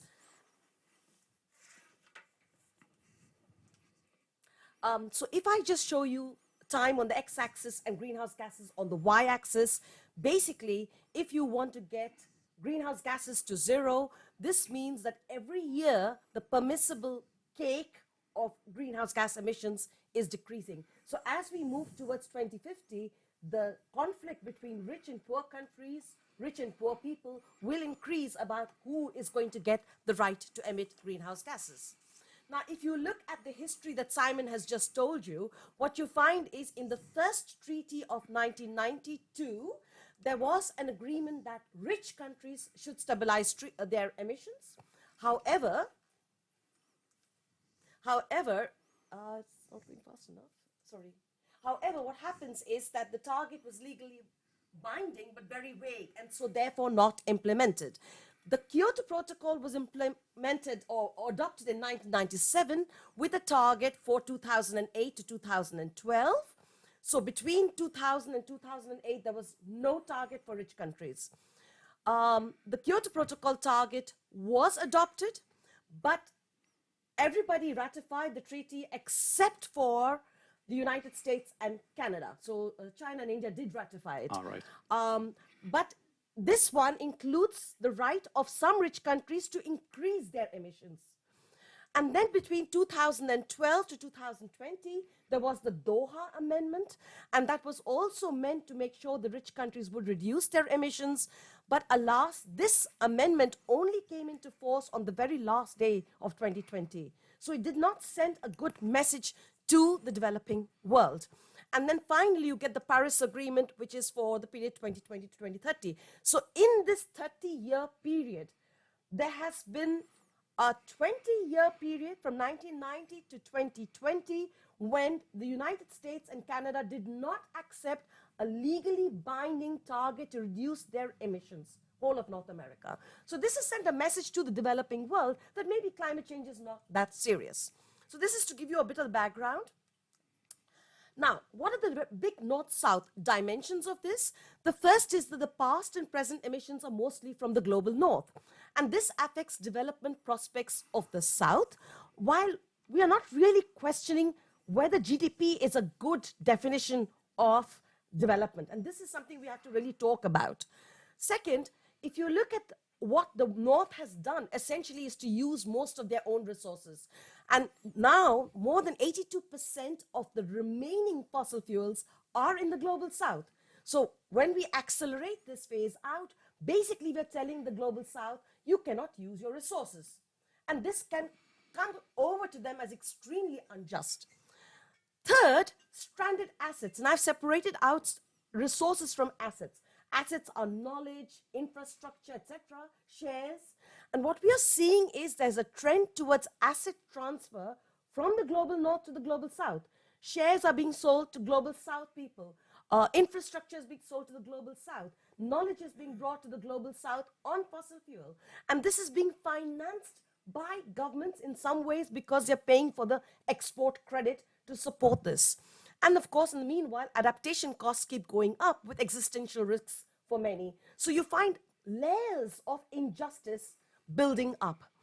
And if you look at the large fossil fuel actors, the fossil fuel firms, which are worth almost or more than 300 trillion US dollars, pension funds, which have massive investments in fossil fuels, so our pensions are also in fossil fuels.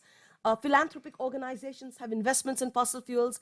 Debt financiers have investments. These are really large organizations. And the big challenge for them is, should we divest or not? But if they divest, who will they sell it to? Probably somebody from the global south. And this is a big problem. If they engage, will that do the trick? I'm not completely convinced that it's going to do the trick by converting a multinational that's focusing on oil to make them change them completely overnight to renewables. It's not going to work, and the fossil fuel companies don't want that. So what we're seeing is that the whole climate change regime has thus far not adopted clear-cut downward moving targets, and they did not specify a phase out of fossil fuel. And this basically sent the wrong message to the global south. When this war on Ukraine happened, I thought many rich countries must just simply have something in the drawer which tells them how to do business, but it didn't turn out to be the case. Now they're going to Egypt and other kinds of developing countries to see, can you please help us to stop our oil imports from Russia, or gas imports from Russia. So they're actually encouraging now the global south to invest in new fossil fuels. Encouraging renewables does not do the trick. It just increases demand. You have to phase out fossil fuel. But the fossil fuel economy is worth between $12 to $200 trillion, maybe even more. And the problem is, compare this to global GDP, that's around $86 trillion. So it's massive. The people who have this resource have so much power, they can change things. And this is why I'm really worried when I see documents which say, let's phase out the subsidies, but the subsidies are only 6 trillion. That's not going to make the difference. So phasing out fossil fuel is going to be painful. I mean, people keep talking about win-win. It's not going to be win-win in the short term. It's going to cost us, and we have to be willing to pay the price, both in the global north, and unfortunately, the global south may have no alternative but to also pay this price.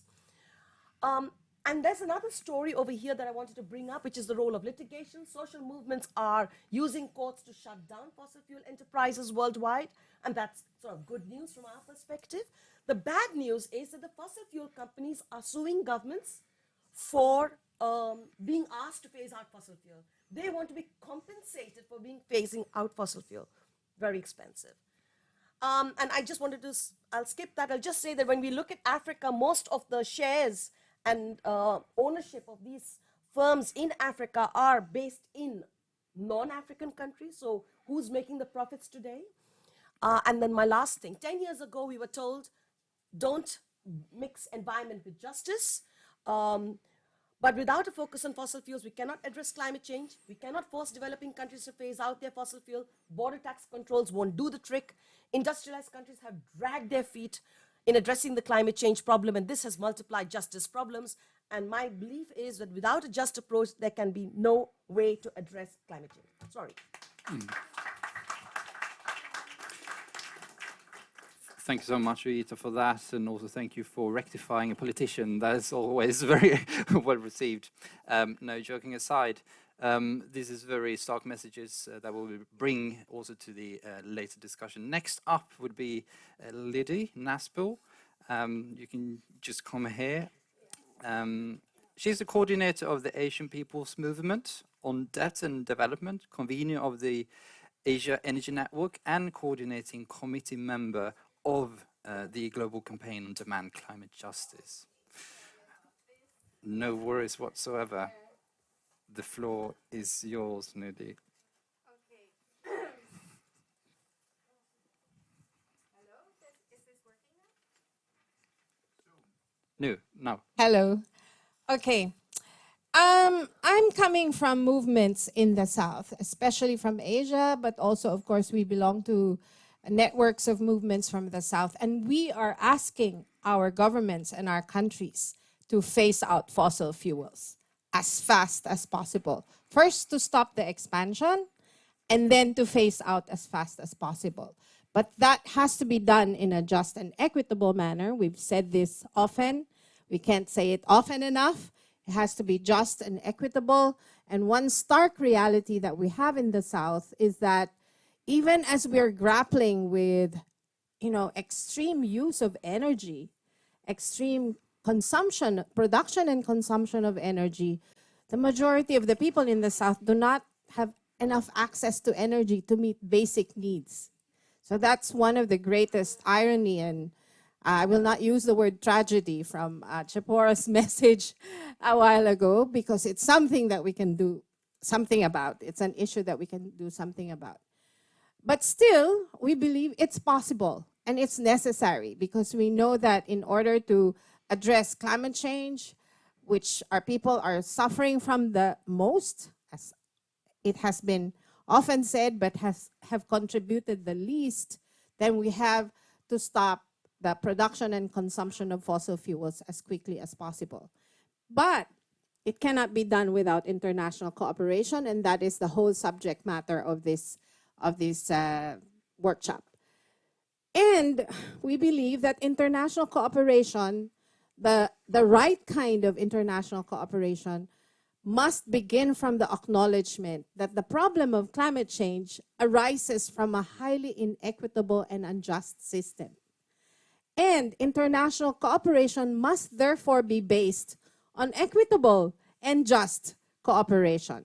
And one of the key principles that not just we from the South, but many of us here in this room and outside of this room have been pushing for is this notion of fair shares and equity in climate action.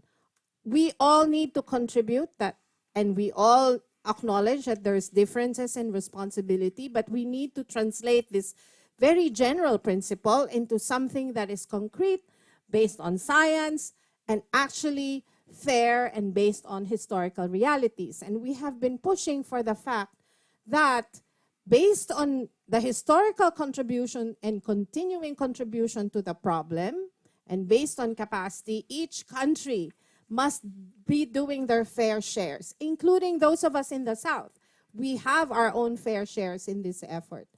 But the difficult reality, of course, is that, as many studies have shown, the North has such a huge share in responsibility that it's no longer possible to contribute their fair share only by reaching zero domestically. You have to have negative emissions, and that can't happen. It shouldn't be allowed to happen with all sorts of dangerous geoengineering technology. That can only happen if you do the rest of your share, the one below zero, in the South. And that has also been based on study that a lot of the mitigation potential is already in the South. So unfortunately, not only do the South have to contribute our fair share, despite the fact that we're still grappling with loss and damage and adaptation and the costs of dealing with all of this, we also have to do some of the fair shares of the North in our own countries. And that has to be financed. It's not our responsibility. So one very concrete expression of international cooperation is for the North to simply deliver on their obligations on climate finance. It is not $100 billion. It's more, much more than $100 billion. And it's just so insulting that they cannot even meet the very pittance of $100 billion a year. And just to say that I agree with the study that the lack of clarity on targets is a factor, but we think a major factor is simply refusal. Simply refusal. How many negotiations have we watched when governments of the global North have just simply refused to discuss finance? Not even to acknowledge their obligation. They just simply refuse. Or put a rider on the decision in the Paris Agreement, and the US was responsible for it, that there should be no talk about liability and compensation on loss and damage. The second thing, so that's climate finance. The second thing that must be done is the commitment on technology transfer. I believe we should be leveraging, well, it was just a partial win, but finally, in the WTO, there is discussion of the waiver of intellectual property rights on the question of the vaccines. We should be raising this also in terms of the necessary technology transfer and assistance as far as addressing the fossil fuel phase out is concerned, and because that means not just scaling up renewable energy to meet the demand, but to scale up renewable energy systems to completely replace fossil fuels. That's the only way a just transition can happen in the South. Where will our people get energy from if we phase out fossil fuels without delivering on the 100% renewable energy? And then finally, there are many other ways that international cooperation should be expressed. There is debt cancellation, starting with cancellation of all the loans that came up from fossil fuel projects. They're acknowledged already as harmful. It's only just to cancel these loans because many of these were peddled, not demanded from the South, but peddled. So it's a question of what they call supply-driven lending. So we would like to invite you to an ongoing process to discuss all the many different ways that international cooperation should be achieved. Thank you very much. Thank you so much, Lydie, for that. Next up is another expert on this field, Carlos Larrea, professor at the Simon Bolivar Andean University in Quito, Ecuador.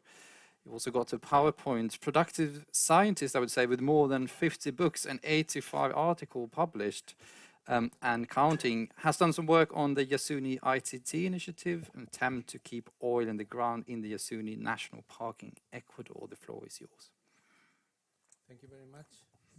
Well, I'm going to talk today about a specific, concrete way in which we can create an international cooperation tool to keep fossil fuels underground in biodiverse hotspots in developing countries. That's essentially the idea that I'm going to explore on. First, I think we can go quickly in the first slides because we have been talking about it for all the day. There is a huge gap between what the world needs, that means the fulfillment of the Paris Agreement goals, and what we are doing. All the commitments, the national commitments are high, and we need to begin an immediate and step reduction in fossil fuel consumption worldwide. We are not doing that. The difference can be very, very difficult because, as we see in the morning, if we don't fulfill the Paris Agreement goals, most of the world can become inhabitable in the next centuries or so. So the problem is very high. Emissions are still going up. Carbon dioxide concentration is going up. So the problem is that current mitigation tools are mostly based on demand side. The idea is to put a price on carbon and reduce consumption, not to reduce production. I think this way, which has been accepted and is the main tool of both the Kyoto and Paris Agreement, is not enough, is not sufficient. So we need to do something else. Otherwise, we are going to keep this gap very wide. And another point, based on scientific evidence, is that more than 2/3 of global fossil fuel reserves must be kept underground in order to fulfill Paris Agreement goals. But we don't have any agreement, any shared criteria to see which reserves are going to be exploited and which reserves are going to be unburnable. If we let the market to decide it, it will be dangerous because we are going to take into account only production costs, not the environmental costs of extracting the oil. That's why we have two basic ideas. The first is that we need to design specific tools to implement supply side mitigation. That means keeping fossil fuels underground. And secondly, the priority must be to keep those located beneath in very high sensitive environmental areas. And we have demonstrated that about 25% of fossil fuel reserves belong to developing biodiverse countries. So the idea will be to create a specific tool, a particular mechanism in international cooperation that might allow to keep these kind of reserves unexploited. Here we have the distribution of fossil fuel reserves taking into account different kind of countries, and here we have the data about developing mega diverse countries, which account for around 24% of global reserves. So the point is that we have at least an initial legal framework, which was the Yasuni ITT initiative presented in 2007 by the Ecuadorian government, which had the support from the United Nations and creates a framework in which the country, in that case Ecuador, committed itself to keep indefinitely underground a very large oil reserve located in the Amazon basin, the Yasuni ITT, and in exchange the international cooperation can provide a fund that will be devoted only, earmarked by the United Nations, only to renewable energy conservation, biology conservation, conservation of species in the Amazon, and sustainable social development, particularly among indigenous groups. That's essentially the idea. I think this idea can be applied. The initiative is no longer valid, but the model, I think, can be replicable. That's essentially the idea. I have here some details about how can this proposal be workable. I would like only to finish saying that it is completely compatible with Article 6 of the Paris Agreement. Thank you very much. Thank you indeed, Carlos. Mindful of time, we haven't got so much time for reflection. I would love to reflect on that. Next up is Johan Hall, long-standing service to the Swedish Trade Union Confederation, LO, now mainly working on climate, environment and energy issues, representing LO in the European Trade Union Confederation Sustainability Group, and also on an international level. The stage is yours. Thank you very much, and thank you all for coming here today. I hope you hear me. Yeah, now I understand you do. As we all know, and as some of us have said already, we need to let most of the fossil fuels stay in the ground. It's actually an existential issue and one of the biggest that we have to keep in mind. And I think even though we still have discussions on exploiting fossil fuel and so on, we realize actually, if we are true, that this is not an intellectual question at all. What it's all about, it's about social issues and economic issues. That's where the problems are. It's not controversial to say that we should let it stay, but it is difficult to say what should we say to these people that are working in the fossil fuel industry and in these regions where they're exploiting these energy forms. So, and that's the kind of angle that we work with from when we talk from the unions. We talk about just transition mainly from a job perspective. Of course, there are other angles as well, but this is the important one, I think. for us and for our members, since it's a matter of how can they support themselves and how can they avoid energy poverty, which is also a problem that can come up. And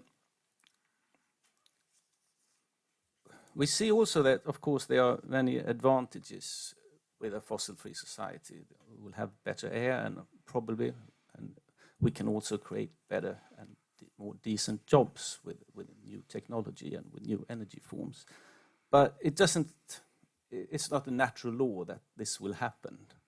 And we've seen that if some jobs disappear from one region, they may as well grow up somewhere else in another country or in another part of the country. So it's not easy to say that just we switch from fossil energy to the new renewable energy, because the new jobs might go to other people. We also have to think about the people that are at risk of losing their jobs. We have also seen that, I remember when I went to Marrakesh COP meeting, and before that there wasn't very much discussion, I'd say, about just transition among the elite. But all of a sudden, many politicians came to the different seminars that were about just transition. And of course, why was that? Because just a few weeks, I think, before Donald Trump was elected as a president for the US. And I think that many people realize that what had happened actually is that he had a rhetoric, not a politic, but a rhetoric about these people that were living in what they call the Rust Belts or the flyover states that were losing their jobs. And he said that he would like to support them. And many of us know that he wouldn't do that, but still he had the rhetoric but not the politics to do it. And of course he gained a lot of votes. And I think that's what made more and more people realize that just transition is not another difficulty. It's actually a vehicle for creating a transition.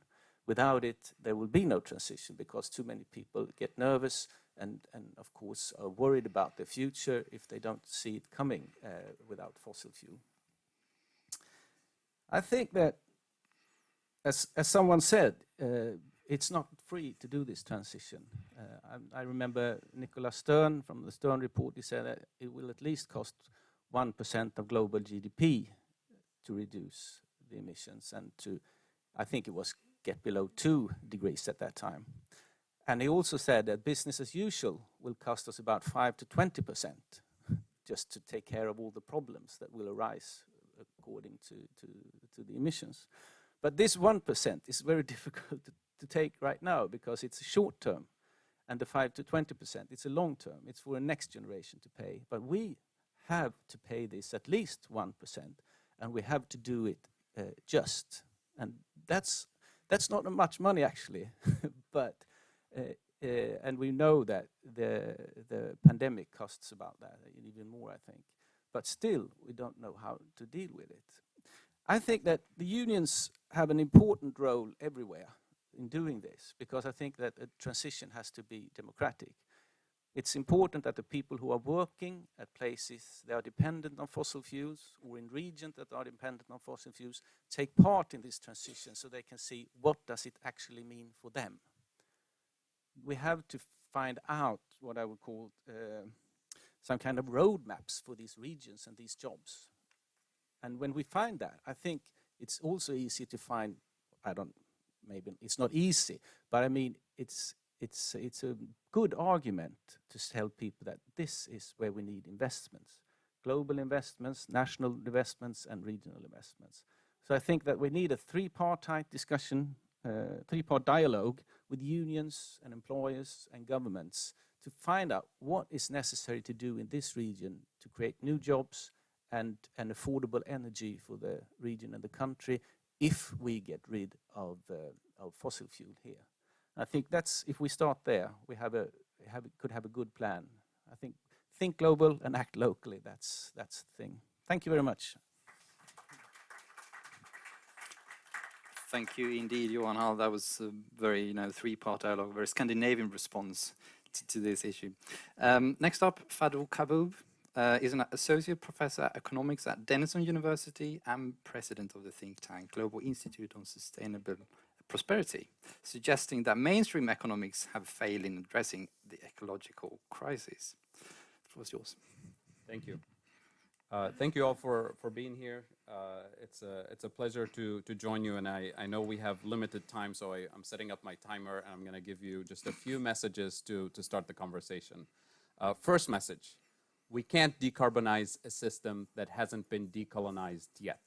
Similarly, we can't democratize a system that hasn't been decolonized yet. And I'm talking about colonial and neo-colonial economic structures that are still alive and well, and they're still sucking resources, wealth, and causing so much economic pain. And the fossil fuel system is part of it. Extractivism is part of it. So that's the first message. The second message, if I tell you that I really recognize that climate change is a problem, and I tell you I'll do my best to help, quote unquote, help, and I promise to give you $100 billion, and many, many years later, I show up and I say, well, I only have 8. But I didn't tell you that annually I'm taking $2 trillion from you.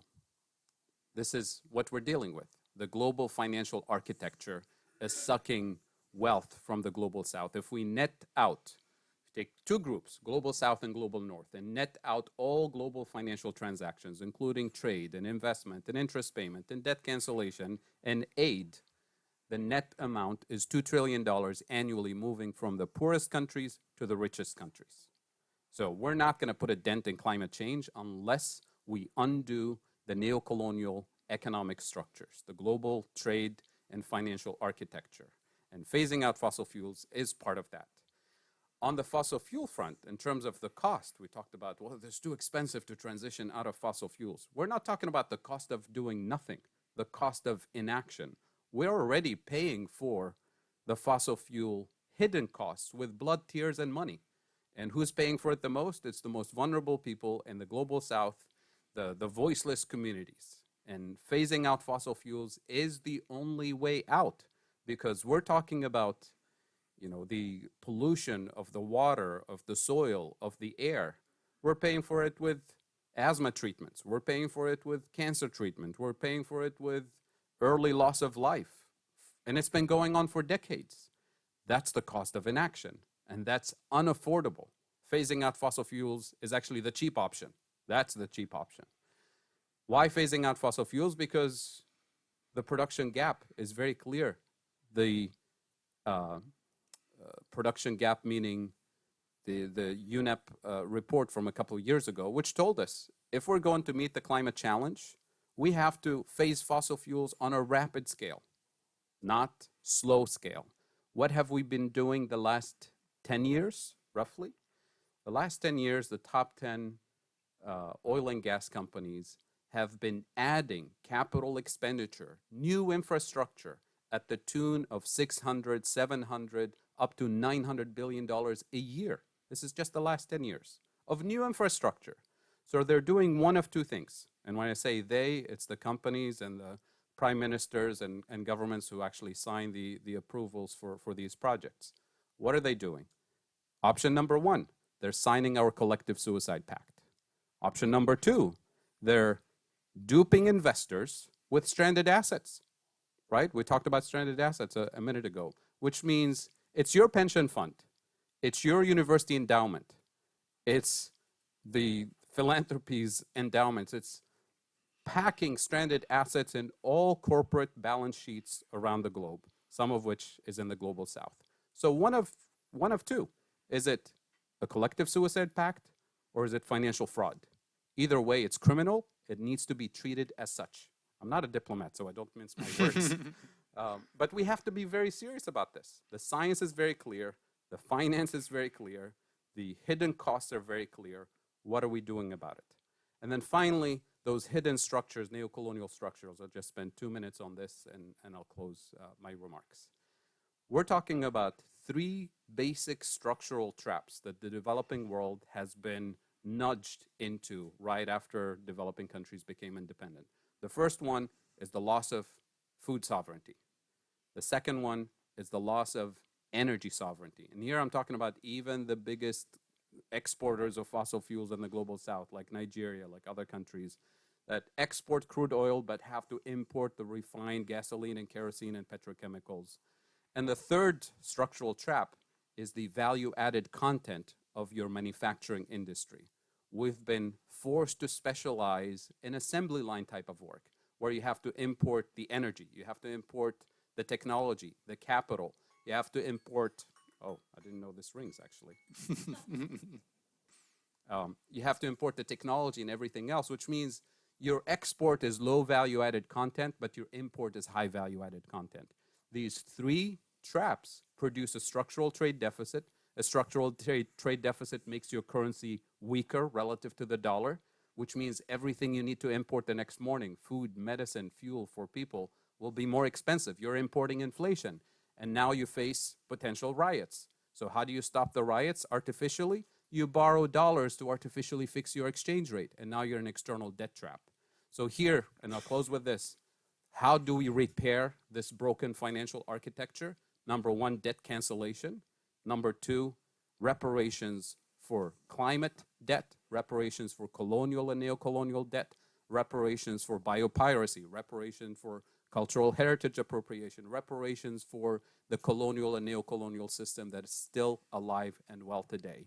And part of this is starting with debt cancellation, phasing out fossil fuels today, not adding $600, $700 billion worth of new infrastructure moving forward. Thank you. Lovely.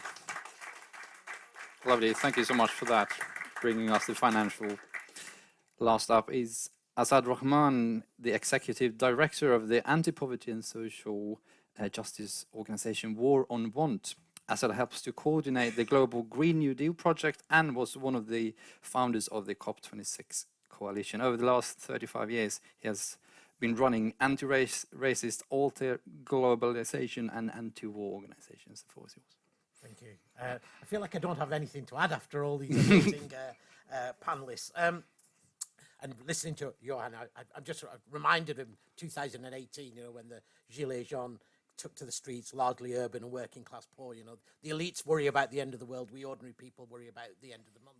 And as we heard on some of the other panels, right, downstairs in terms of Ukraine and the cost of living, of course, this push now in terms of, well, the answer to this, of course, is let's dig more oil and gas, but as long as it's from despots we like and not despots we don't like. And, of course, in a lot of the work that all of us have been doing and trying to say, of course, the connection between tackling climate and tackling global inequality and poverty go hand in hand. And now the IPCC is reinforcing that and saying they're absolutely critical. We've seen these various iterations happening, right? Green New Deals and conversations around just transitions. And I just want to maybe spend a few minutes speaking about some of those, because most of them have been constructed in the national policy sort of frameworks, and they do say, yeah, we're going to try and address jobs issue, and we'll try and address inequality, and we say no to fossil fuels, and we want renewable energy, and some even go further and say, yeah, mass public transport, and build retrofits of homes, etc. All really, really good things. But what these frameworks, of course, fail to do is recognize what happens in terms of the logic of extractivism, all the very issues that we've just heard. How do they address extractivism, consumption, and the profit accumulation that has led to all this world of deep inequalities and injustices? And how do we prevent the vision we have of the future reproducing all of those things? And we as War on Want, we work a lot around the idea of both global Green New Deal, but also what it means in terms of material transition.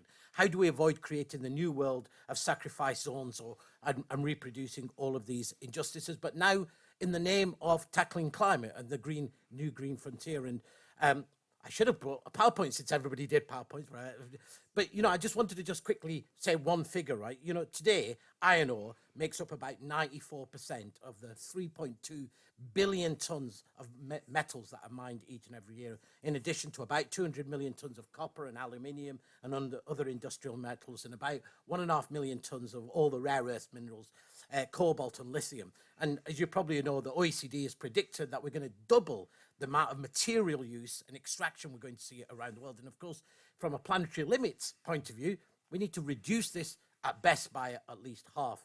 And we know that each of these tons is a story of land grabs, water pollution, human rights violations, poisoned air, etc. And, this isn't a world which we know half the world is locked into poverty on the equivalent of less than $5.50, don't have access to electricity or clean cooking, don't have access to public services, 2 billion people going hungry, 1.6 billion people without adequate housing. So all of this extraction has not, of course, delivered anything equitable for the majority of people. So when we talk about this energy transition, it forces us to begin to think about a post-extractive transition, right? How do we avoid that this production of the new energy isn't tied to the profits of corporations? How do we make sure that the mainstream vision of renewable energy is actually doesn't reproduce unjust or inequitable energy systems, and and doesn't lock in the global south saying, yeah, you'll get one phone charger and one light bulb, but actually delivers for the global south productive energy,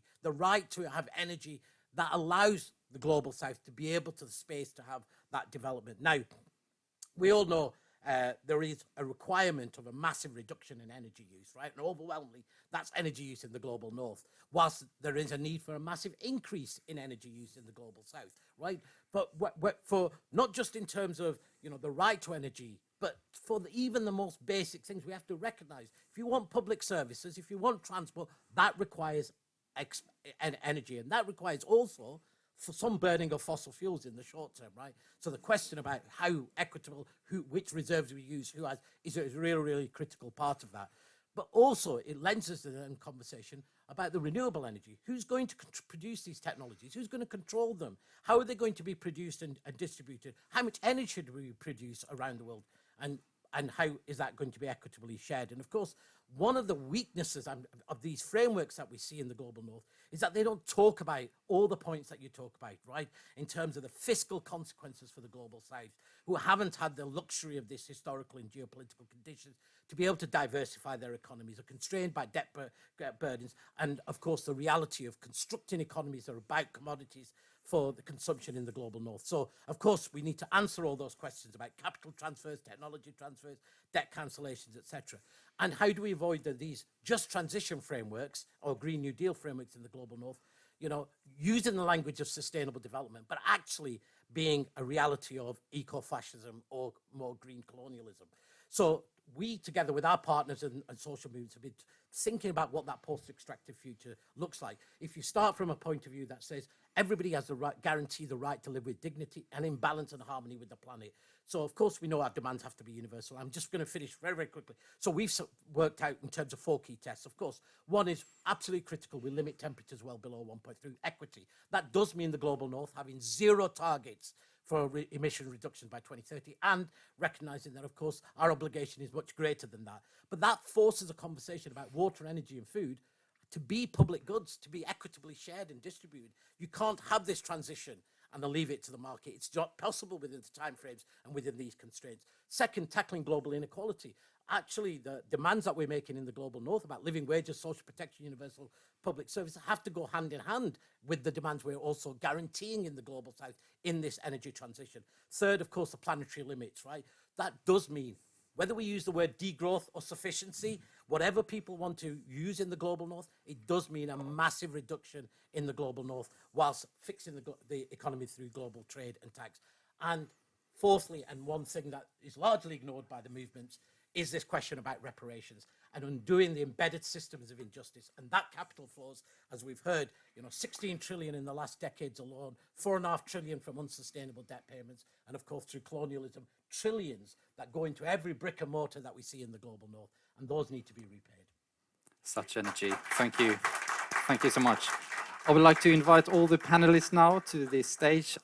We are running late, so I will not allow for any questions now. We could take them afterwards when mingling. But I would have one question to the panelists, and that would be about Stockholm+50, this moment of time when, we'll listen to the challenges, obviously. We know about them very well. We also got a lot of solutions that you provided for us. But one solution could also lead to a lot of other problems.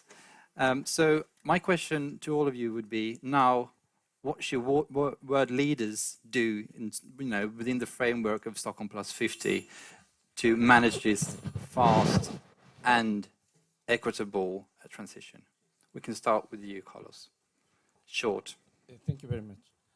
Well, I think it is very, very important to talk about the real problems. I would like to remember that, for example, in the Paris Agreement, there's no mention at all to fossil fuels. So I think the first point is to recognize the need to, the urgent need to a transition away from fossil fuels. Thank you so much. That's, I think, the main point. Fadel. First thing, we need them to be leaders, not misleaders. So, false solutions, number one. The structural traps that I described earlier, we're told, in order to pay the debt and grow and create jobs, you need more tourism, more foreign direct investment, more export-oriented growth. All of these are actually structural traps, because if you don't have food or energy sovereignty and you bring 10 million tourists to grow your tourism industry, those tourists, you have to feed them, so you import even more food, and you have to heat and cool the hotels and transport them, so you import even more energy. So you do create jobs, you bring some dollars and euros from that tourism, but you're also bleeding resources via food and energy imports. So you can't build any sustainable economy without food and energy, renewable energy. So these are the foundations, and we have to start with the right building blocks, not with these extractive solutions that actually dig us deeper into those traps. Thank you. Johan. Yeah, I think this. I also think that, of course, the most important thing is to stop fossil fuel, because I mean we see that there are plans of exploiting much more than we actually need, and we need to show that it's enough now.